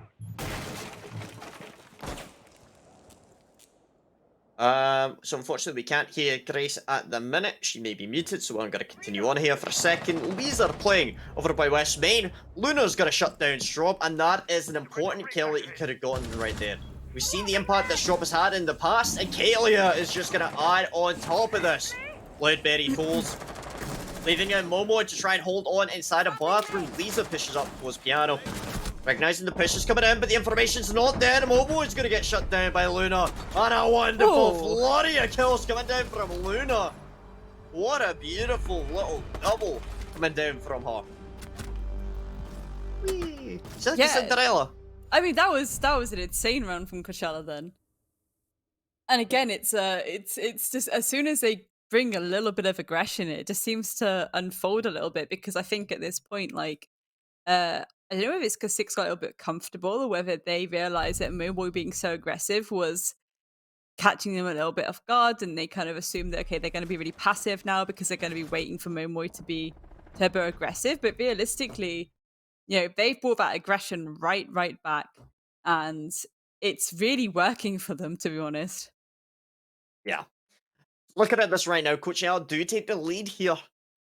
I'm interested to see what Six Nation are going to be doing on attack. However, that's actually something I'm going to highlight. Okay, from our experiences of Kafka Dostoevsky, I was particularly impressed by how Six Nation operated on attack. With the clearances that we're doing, the utility that they were able to bring, and the, I guess, kind of the energy that they brought into a lot of their rounds, I think was remarkable. Yeah, 100% I agree. But again, we're seeing the same kind of setup hold here within Bunker. It's very reminiscent of the way that, Elbow is held on Oregon. And again, when you do have these kind of elbow choke points, like these kind of 90-degree angle almost choke points, it's so easy to just hide a ton of utility and have a shield there and just wait for them to try and contest you. And especially having something like a smoke there where you do have those toxic canisters to hold them back. Again, certainly going to prevent the attack from coming from there. But we do see the attack actually, well, this happened last time. It was like they were setting up to go for a garage take, and then it kind of changed last minute. Or at least secondary pressure was coming in from the back. It'd be interesting to see what happens if they went for a more kind of, direct push from one side. Maybe have some people go upstairs and others go downstairs. Maybe that would work better. Like a split push across 2 different floors would perhaps work, but... Yeah, I mean, speaking about split push, we are actually seeing that coming down from Coachella, aren't we? Yeah, definitely. And again, I'd like to see if they can get the intel they need, which it looks like they are at the moment. Swaggy has actually droned out Lisa and is aware of this roaming Malusi somewhere. I just think she's not aware that she's quite gone back yet. But Lisa has this really dirty long angle, but Swaggy appears to be going in a completely opposite direction now. So again, just comes down to timing, that does. But that roamer is still there, and they're still going to be conscious that she's there somewhere. So it'll be interesting to see if Kushella try and wait and find this Malusi, or whether they accidentally forget about it and then get caught off guard later on. Yeah, I mean, with the timer ticking down, that's really going to be something you need to keep your eye on. Or at least in the back of your mind. Scalia, looking over towards the blue staircase for now. Sosu already has the main breach opened up nice and wide. They're going to have to vault that, however, so that's not the best, but I guess at least it's something. These Maestro ELA cams are going to provide a lot of information as to whether or not people are going to be pushing in through the breach. They are aware that Maestro is inside of Connector. You potentially floor by him here if they want to, but for now, it doesn't look like they're going to do that just yet. Swaggy's going to go on cams, going to try and gain some last minute information. We're likely to see this execute coming on through in fly. Straw will get downed out. Hasn't been confirmed just yet by the Zofia of Kalia. There it goes. 4v5, looking for the second one here is Lisa inside of dining. Looking towards trying to get in on the action. Swaggy pushing down main staircase. Cloudberry taking a little bit of damage from somewhere. The smoke over by the rotate will shut down Swaggy. Emmy will fall close beside. Sosu attempts to go for the plant before pulling off it. Lisa tries to pick up a kill of her own. Sosu picks up 2 more. 2v3 situation now. Cloudberry, Lisa holding on for dear life right now. You do see the execute coming on through. Sosu's going in for the plant. C4 goes flying out. Should catch her out. And that's carrier down. In a 1v2 situation, Lisa just needs to hold it down. Luna's going for the plant. Haley needs to cover this. Oh, this is make or break right now for Lisa. She can't go and connect it. Plant goes down. And Kalia wins it out.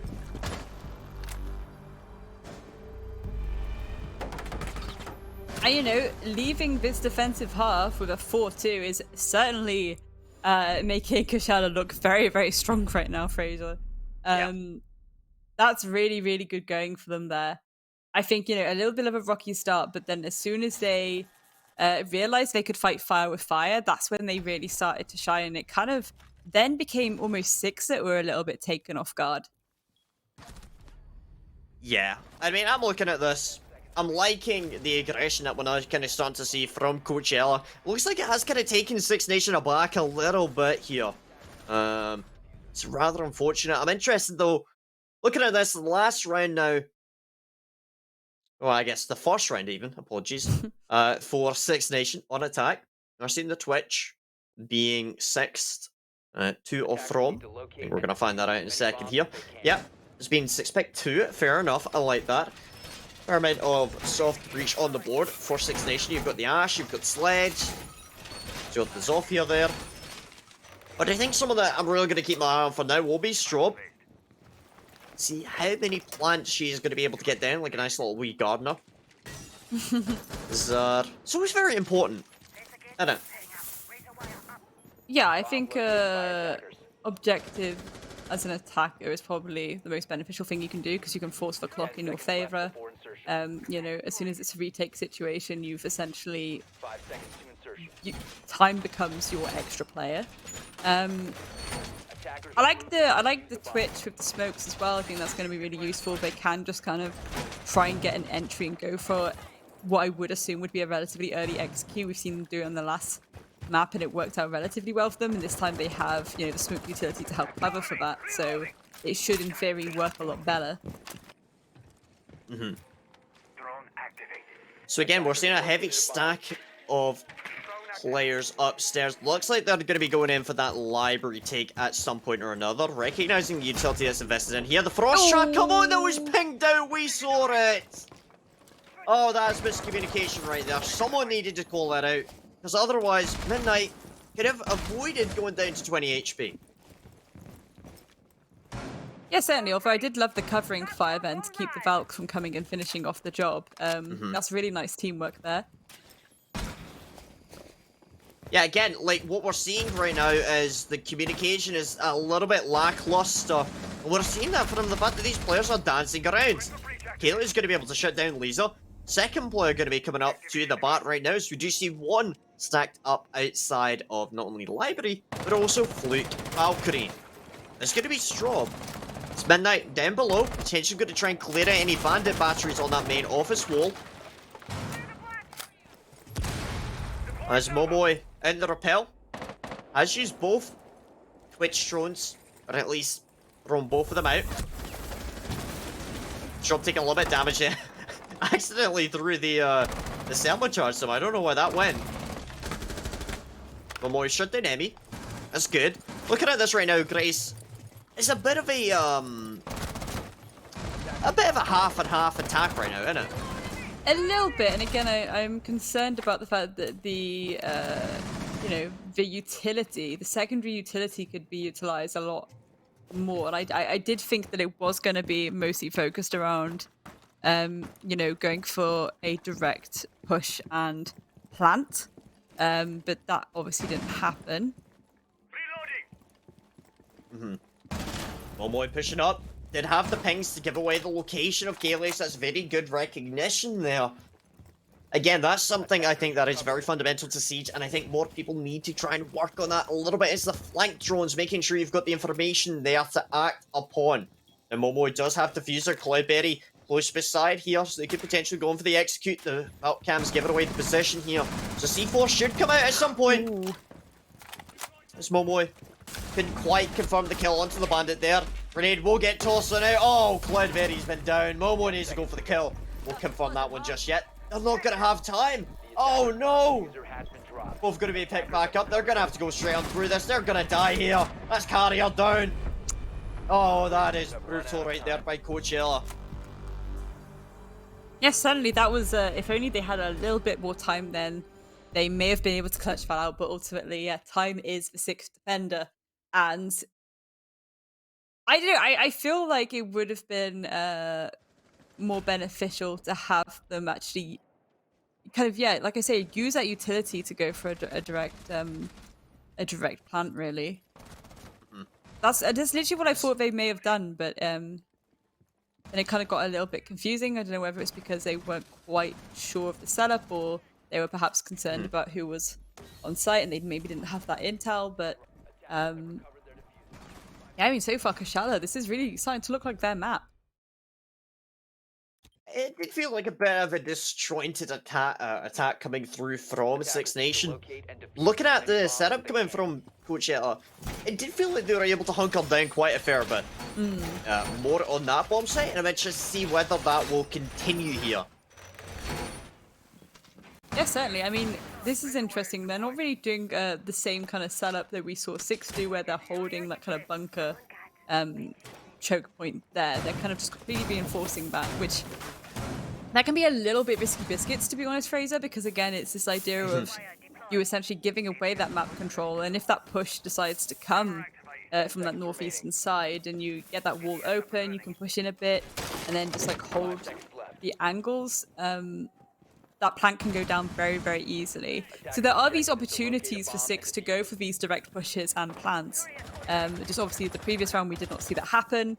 Whether or not we'll see that happen in this round is yet to be determined. It would be nice to see them see that and react to it. But if not, I am curious to see where they decide to attack from instead. Yeah. I mean, I think there's still opportunities for them to look at it from kind of an outsider's perspective for a second and just kind of figure out, okay, are we doing this in the best way possible? Are we bringing the right utility for this? And if so, okay, that's great. If not, then maybe you can look at what you might want to change up for the future, right? This is only playday number 1, and what is ultimately, we've got a good couple of playdays ahead here. Attackers recovered the diffuser. Yeah, certainly. I mean, the fact that this is only playday 1 is very, very exciting. And again, the fact it's playday 1 and we're already getting a bit of chalet action is quite nice to see. So Momoy still outside the building right now.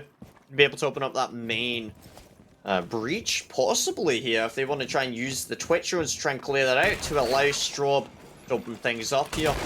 again, what we're seeing right now is the verticality slowly being established by Cloud.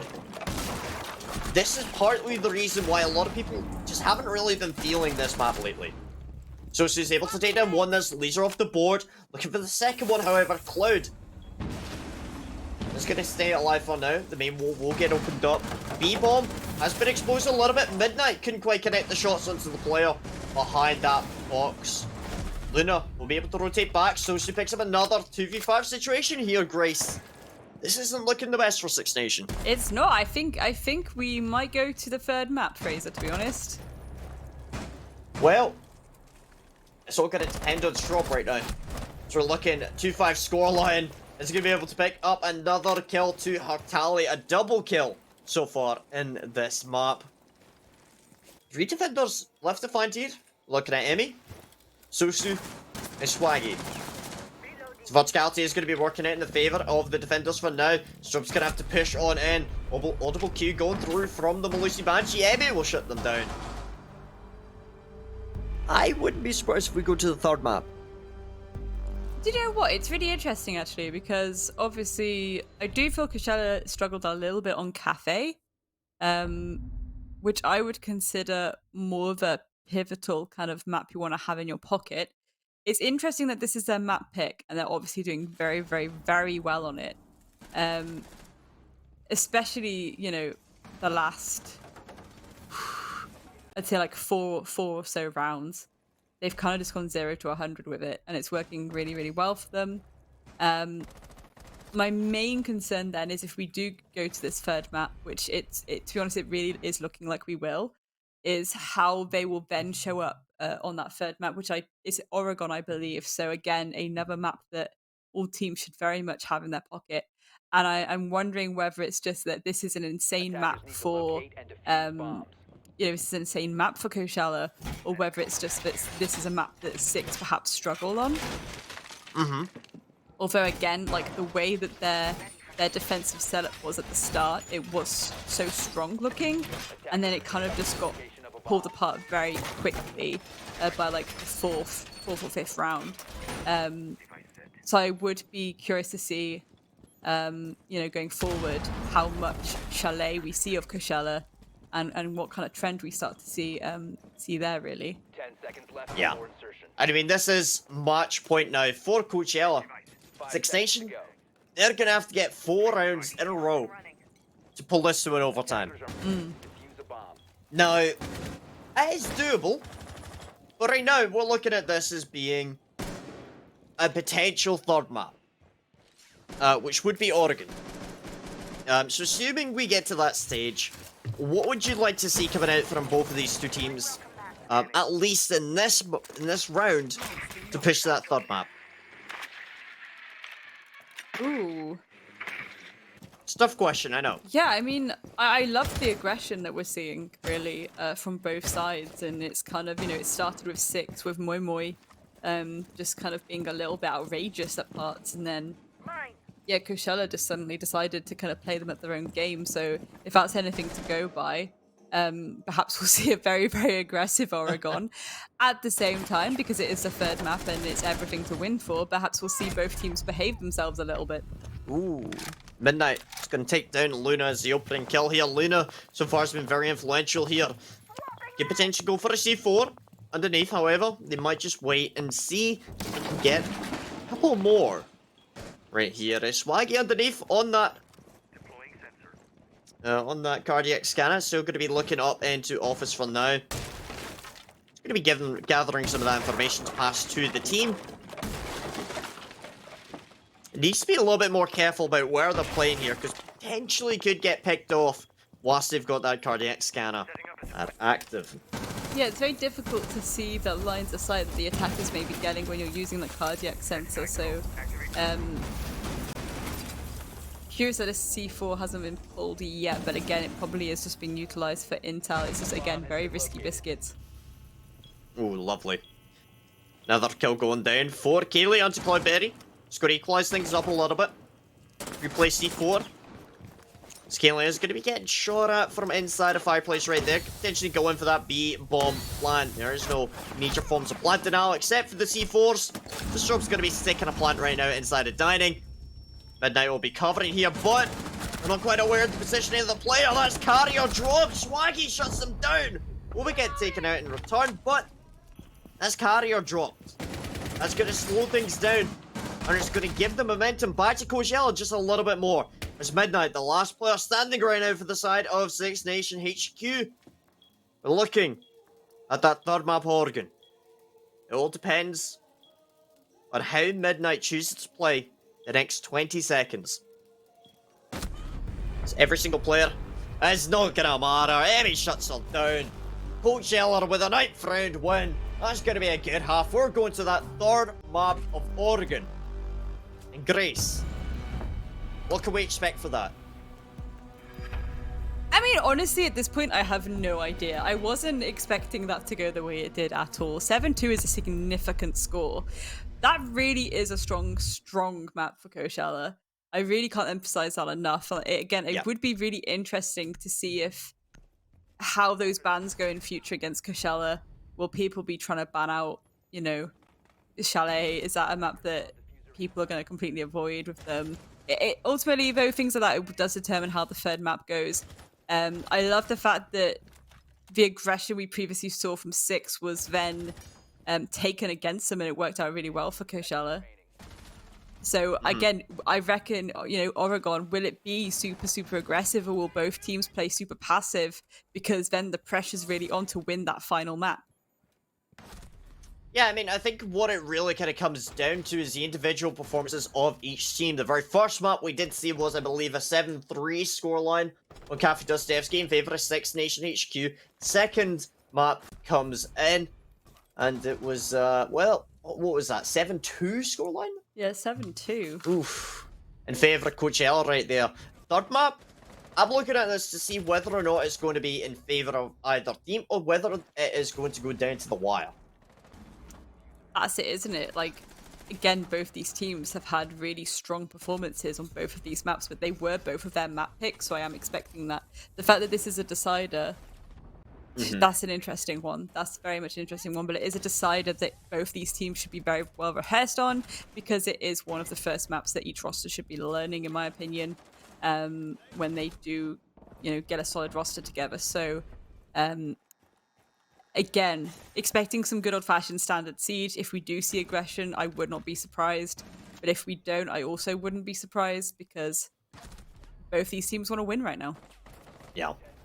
And I mean, there's not too much else we can talk about for that right now, so let's just focus on the match at hand. Looking at Coachella's performance on Chalet, I mean, it was nothing short of incredible. However, Six Nation, I did like the fact that they were consistently trying to pull it back in their favour. You saw them consistently engaging in these gunfights.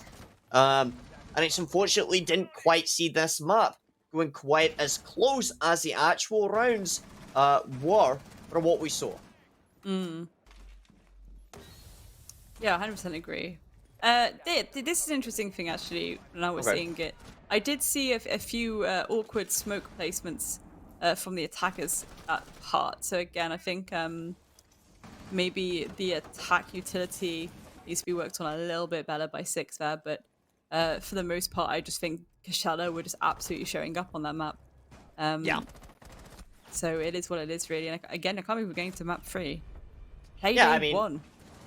I just, like, at the end of the day, what I'm looking at right now is the fact that so many of these rounds went down to the wire, but unfortunately, regardless of what we saw in the games, it was a 7-2 scoreline. And I think that's what we need to take out of this. Right there. Yeah, and that, again, is significant, but so is a 7-3. And I think I can't predict how this is going to go. I don't think anyone can at this point, because, again, both these teams won their map picks by such an insane amount that the decider, that's going to be really, really obvious who the better team is. Yeah, I mean, at the end of the day, you can only have one winner, you can only have one loser. So we're looking at this right now. Obviously, that's kind of counter to what you heard at school sports days. You know what? We're being realistic here. There's going to be a winner that's going to go up to the winner's bracket. There's going to be a loser that's going to go to the lower's bracket. So what we're looking at right now, third map, going to be coming up relatively soon. We're going to have Oregon. And you know what, Grace? We're going to have a quick break just to give the players an opportunity to grab a drink and have a chat with our team, reassess the situation. So, Grace, I'm going to speak to you relatively soon.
Good afternoon, ladies and gentlemen. Welcome back to CCSW Season number 2, Playdate number 1. My name is Razor. I'm joined again, as always, by the incredible Grace. Grace, let's talk a little bit about the best of 3 that we've had so far today. We've had one map coming in, Cafe Dostoevsky. It was a 7-3 scoreline, followed up by Chalet, which was a 7-2 scoreline. So we're going over to Oregon. What can we expect about this?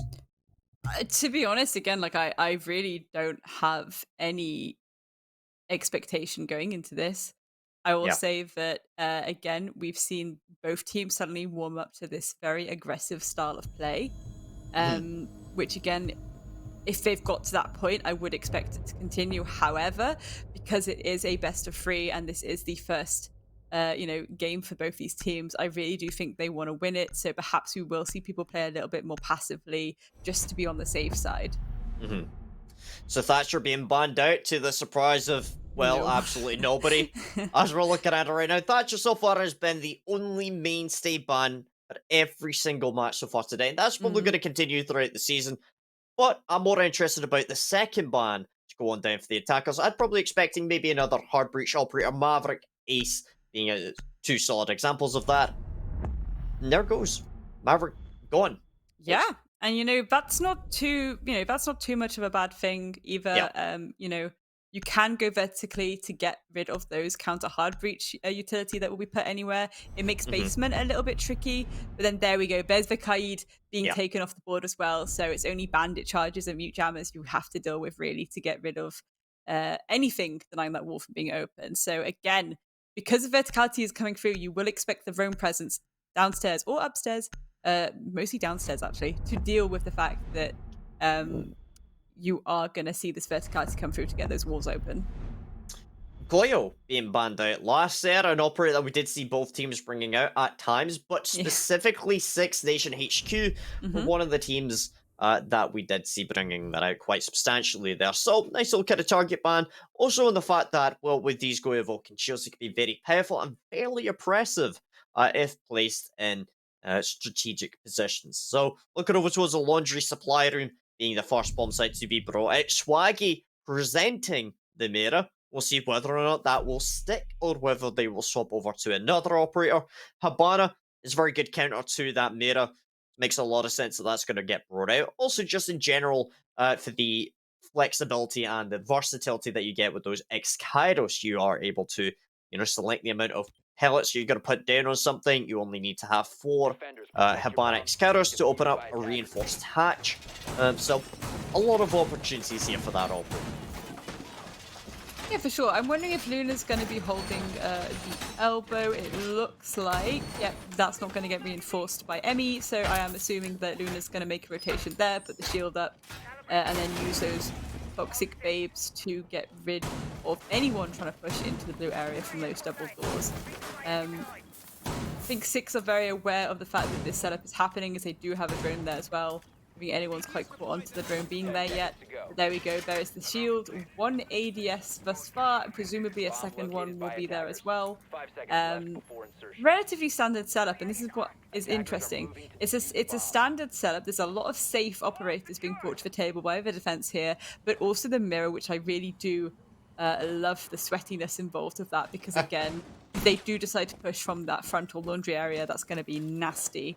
Ooh, and even having 1-2. Okay, that's a little bit of a risky positioning, but again, if you're holding that from the very far back washing machine area, then that's fair enough. Nice little trade coming through to start this off. Yep.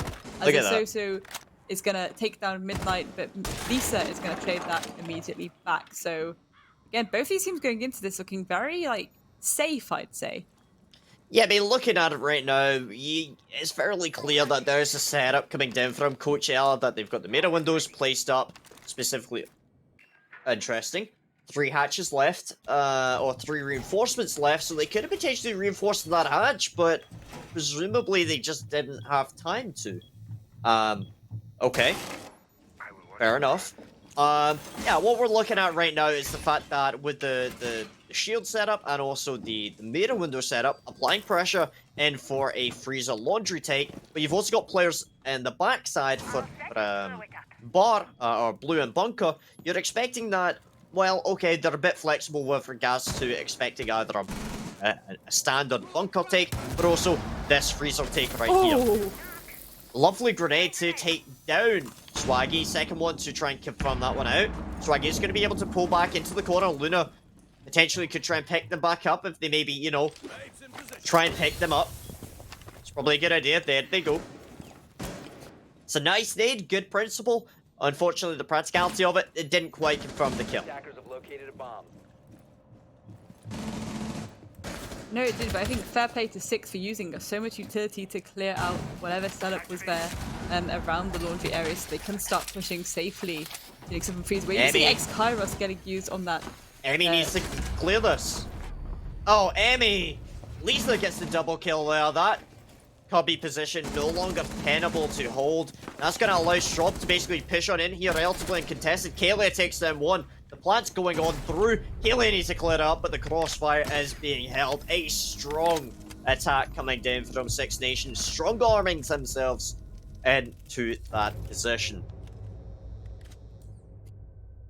Yeah, I mean, I'd say that was a very, very strong attempt, especially considering the fact of the amount of almost like sweaty setup we were seeing from the defense. A lot of utility getting used to clear out anything the defense brought to the table, and ultimately creating long lines of sight that they could utilize against the defenders. So yeah, really, really well played there by Six. So looking at this, laundry supply, same bomb site to bring out. I think it makes a lot of sense. The bandit being brought out in lieu of that Aruni, fair enough. We did see an attempted roam presence upstairs by the Aruni Asosu. It didn't quite work out as planned. A very, very early trade coming down there. Taking down Midnight, but being refragged by Liza, or Lisa. Apologies, terrible with names.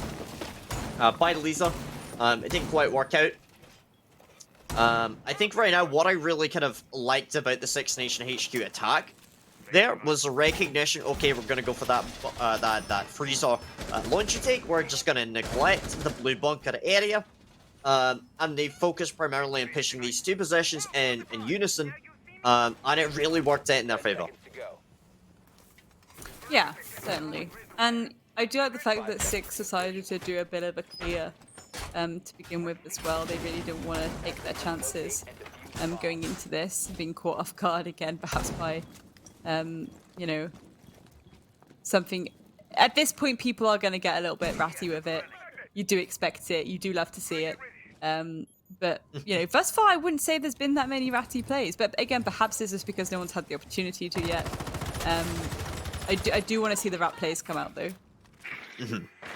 So, right now, with the setup that we're seeing coming through, Six Nation are applying a lot more pressure over towards the backside here, so potentially we might see a blue bunker take in through the back stairs as well. I'm interested to see how this will play out, however. Do you have any thoughts on this?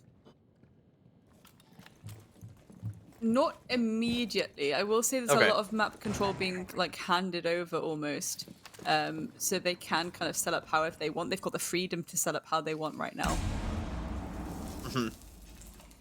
So yeah, we're looking... Oh, go on. No, carry on. I was just going to say, yeah, it does look like they are transitioning over towards that blue bunker position. You've got a couple of players stacked up on the backside, on the back stairs. That kill box hatch has already been opened up, so Midnight basically is just holding flank watch right now. Luna is able to take down Straub. Bomb diffuser. Well, while looking out for the refrag, however, not going to be aware just yet. There's one player on side of Pillar. Lisa will shut them down. Kaylee are off the board. The refrag eventually comes on through. This is good progress being made. Yes, they do lose Straub on that ace, but they still have Habana with the Excaros. And look at this, the flank drones. This is important. Lisa's now aware of the position. She does lose the gunfight. The refrag comes through. Midnight coming in clutch.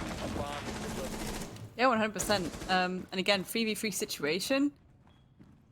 A lot of walls opened, a lot of lines of sight being taken again. They can kind of relatively safely go for a plant. There's still 2 C4s on the board, however. So again, defense don't really need to push this too much right now. They don't need to get aggressive with it, but Midnight is going to get aggressive with it. However, we're going to see a flurry of kills come through, and Momoi, last one standing, is going to clutch this out for her team.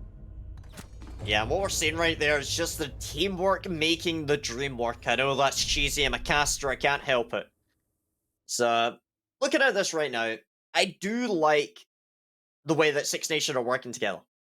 Mm. And that is something that I just have to keep harking on about, is the fact that we're seeing the communication, we're seeing the flank drones being sat on, giving yellow pings, giving callouts, to even the refrags. Midnight pushing up there, she dies, and then immediately afterwards you see the tracers coming down to confirm the kill. Yeah, and again, it's really interesting because Six seem to have very, very strong attacks. Um, and again, it's very interesting because I feel that. Okay, I'll give it 2 more rounds before I make this point, actually. I'll give it 2 Okay. more rounds. I'll give it Okay, 2 more two rounds. more Get the, rounds. get the Okay, feelers well- out like a little octopus. So just kind of, yeah, give it 2 more rounds. Aww, that's so cute. Octopus are cute. What? Okay, what is the plural for octopus? Like octopuses Octopi. or octopi? Octopi, isn't it? And speaking of pie, I love food. Again, No? the food. Okay. Like, I can't help it. I can't help it. It's a habit. It's like, you know, it's like Ace of Pirates, it's laser gates. You know what I mean? I don't think it's quite the same. Seconds left. I don't think it's quite the same. But I think I'll, it is, Grace. Seconds left before I'll let it slide for now. I'll let it slide for now. Thank you. Again, a relatively standard setup coming through from Coachella. Oh, Luna. Oh, that is nasty. What is that? No! No, you're looking through a bullet hole and it's got a result in a kill! Oh, it's not. She whiffs it. Never mind. That's okay. Oh, Luna. The real Luna wouldn't do that. Actually, she would. That's a Team Queen move. But anyway, back on topic now. Luna playing inside a trophy for now. Again, it's really important that she doesn't really die too early on, because these goo mines get tossed out over time. They replenish over a period of time. So you really want to try and stay alive for as long a position as possible there. Again, I love it when people have this long line of sight and they're aware that someone might come underneath to try and contest them or shoot those bandit charges out. Yeah. We do love the vertical gunfights. They're always 100%. excessively sweaty. They are, and that's why we love it. That's why we love Siege. Anyways, Midnight inside a trophy for now, looking for the position of any potential players. We'll shoot out the drone that gets caught out by Mozzie Pest. Looking over, frag grenade. Gonna be tossed on out to try and clear out the bandit batteries. There go 2 of them. No more left, so that's gonna force Sosu now back. Second grenade. It's gonna get tossed out. Just make sure there's definitely no bandit tricking. Momoy will get the kill onto Emmy. CA got dead. That's gonna be one of your main fragging operators gone. Sosu drops Strobe again. That's the carrier now down. But someone else will have to take that role. So Laser will also get down here. Luna able to pick up the kill. Midnight taking a lot of damage there. It's also in a goo mine, so we'll have to take that one out. Looking like this is going to be a very staunch defense. Come on down. Yeah, certainly. I mean, there's still a. Oh, well, I was going to say there's still an advantage for Coachella, but Midnight's just cleaning it up along with Momoy. It's now a 3v2 situation, but Midnight is on the slightest nubbin of health, so perhaps, you know, one tickle and she is down.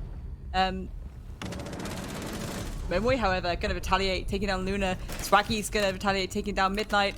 And Cloudberry ultimately, again, seeing Six win another attacking round. They're looking very, very strong on this attack, I must say. Yeah. I mean, again, I honestly would kind of like to highlight, at least from my knowledge, the experience of somebody like having Midnight on that lineup, in terms of giving them structure, giving them kind of a more focused approach to taking these gunfights. And I think that's really kind of helping out from what we're seeing with Six Nation HQ. They are aggressive, but for the most part, I wouldn't necessarily say needlessly so. I just kind of put Momoy over on kind of that side of the room for a second. Say, she is pretty aggressive. Yeah, I was going to say, but I think that's one person. There have been a few moments the last few rounds where Momoy has been so aggressive that perhaps she has forgotten about her positioning.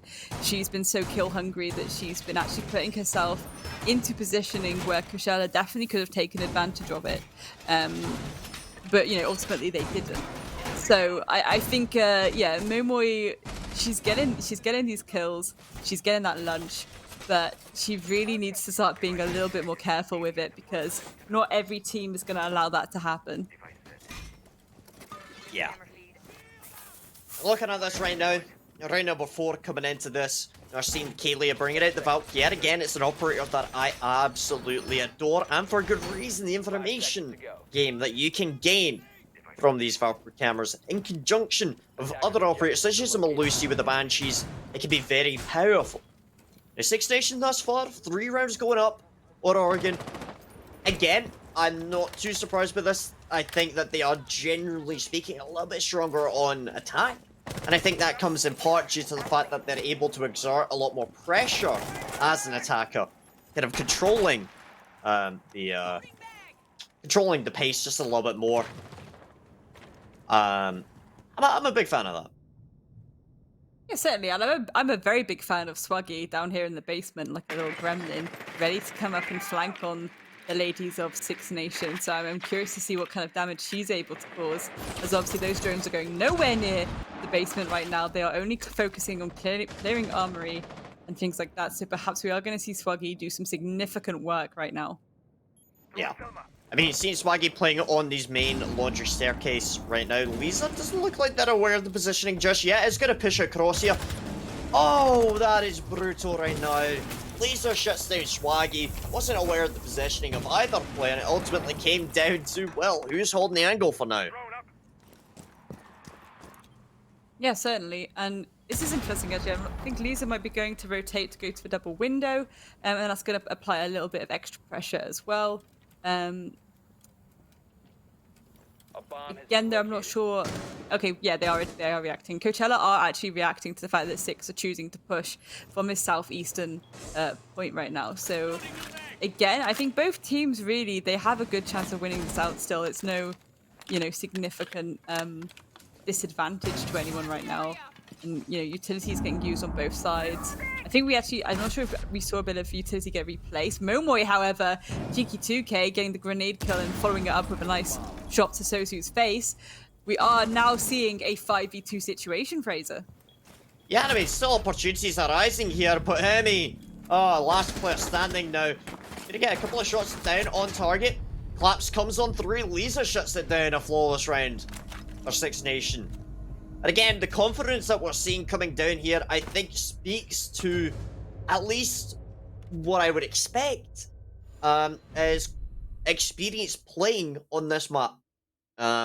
Looking at how they are performing these executes, it's very clear that Six Nation HQ are very confident in playing this map on attack, taking the reins, so to speak, and kind of really taking the initiative, going in for these gunfights, holding on to the flanks. Look at this. Again, it's drone work and communication that is assisting in these kills.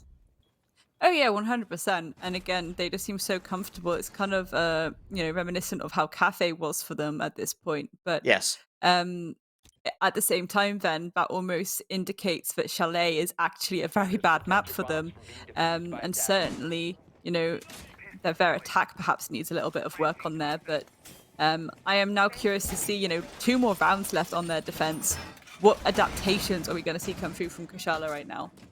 They've already adapted they're not taking the smoke anymore. They're choosing to take a Mozzie. They want to work on that intel denial. They're bringing a bandit over a mute as well. It would have been interesting if they brought the mute instead of the bandit.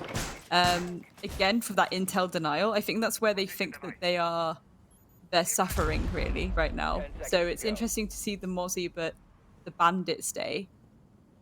Again, it could just be personal preference though.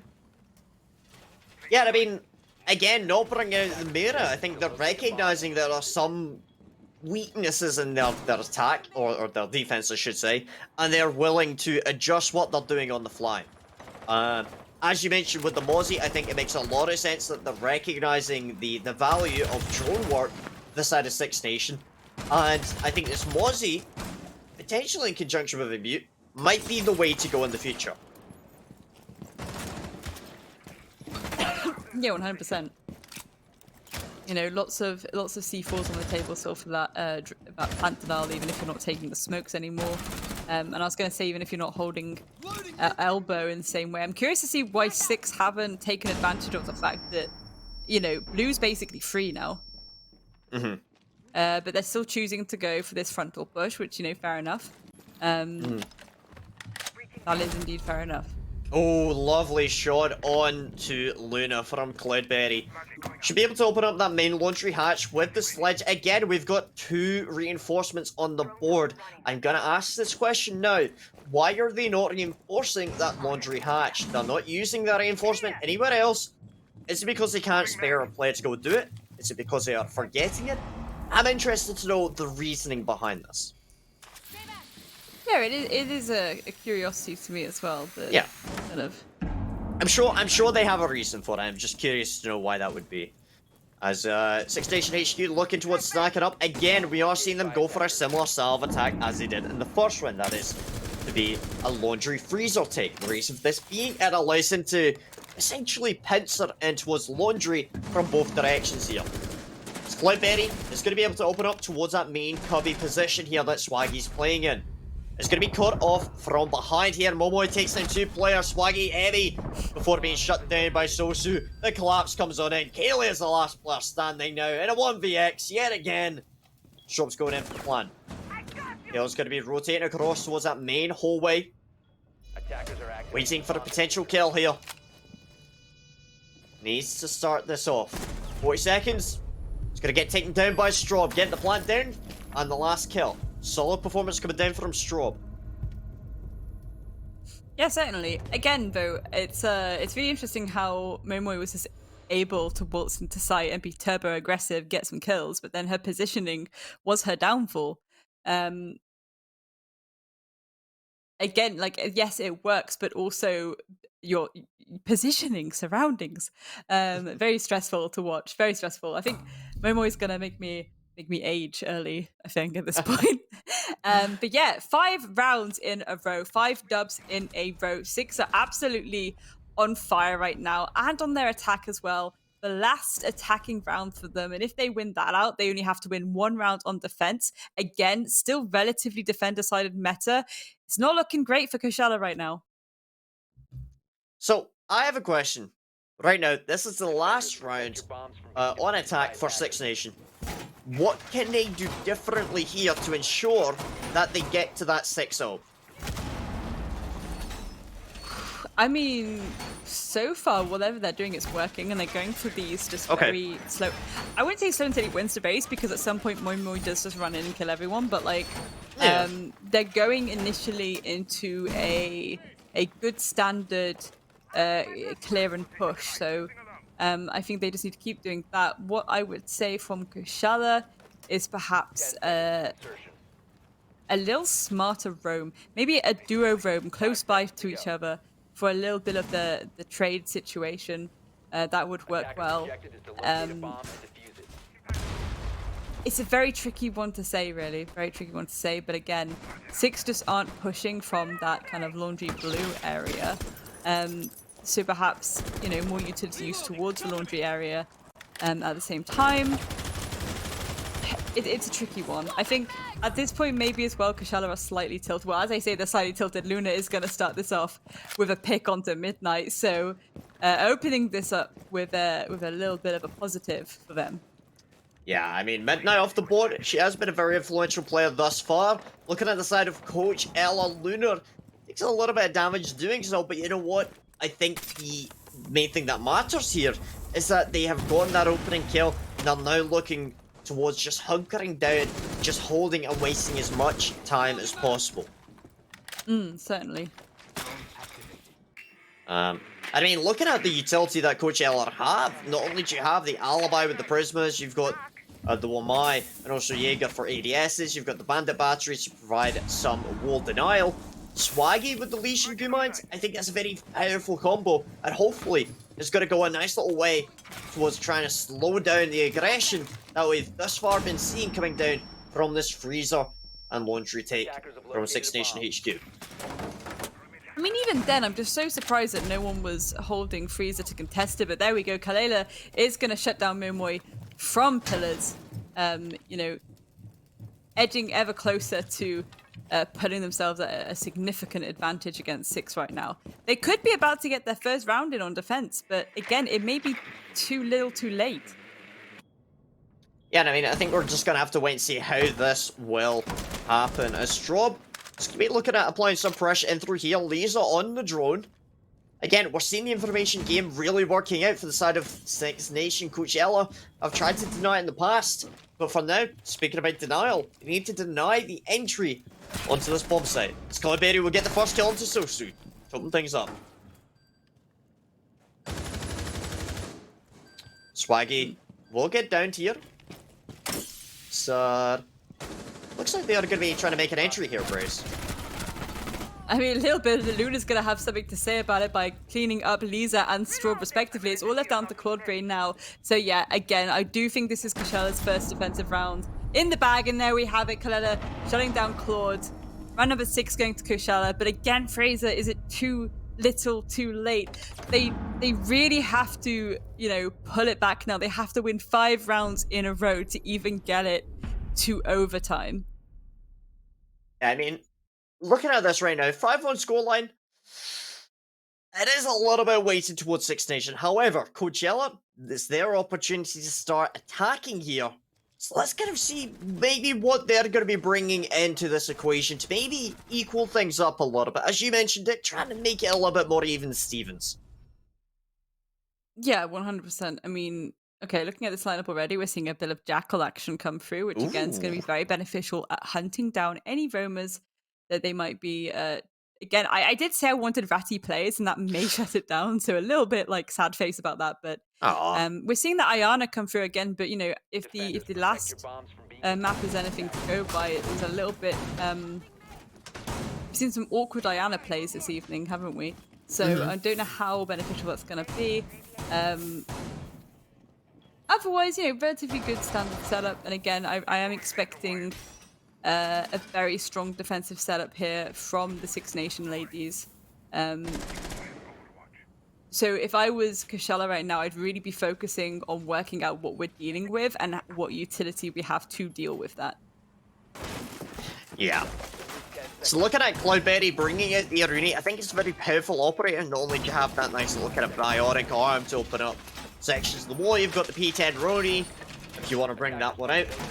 Also the Surya gates, which are very powerful and wasting a lot of time or utility. As looking at the lineup being brought out by Six Nation, I like the amount of plant denial available. Not only do you have the C4 for Lisa, you also have Midnight and Momoy playing on the Maestro Smoke, respectively. So that's a fair amount. Definitely, and you know, Luna's getting stuck in here making this frontal push from Laundry. I think she is obviously going to be relaying this intel back to her team about the fact that they have that Surrogate at the front, so perhaps someone will come and back her up with a little bit of utility. I wouldn't like to see her waste any of those smokes when it could be utilized to get the plant down at some point, especially if Ace chooses to join her. We'll see how this goes, though. Again, utility being replaced. This is what I want to see, Fraser. Absolutely very, very happy about that, certainly. Yeah, really, really happy about that. They know where the push is coming from. They're going to replace that utility. Yeah, and again, it's like recognizing where the attack is likely to come in from. Oh, Emmy! Oh, that... Midnight just kind of like, yeah, whatever.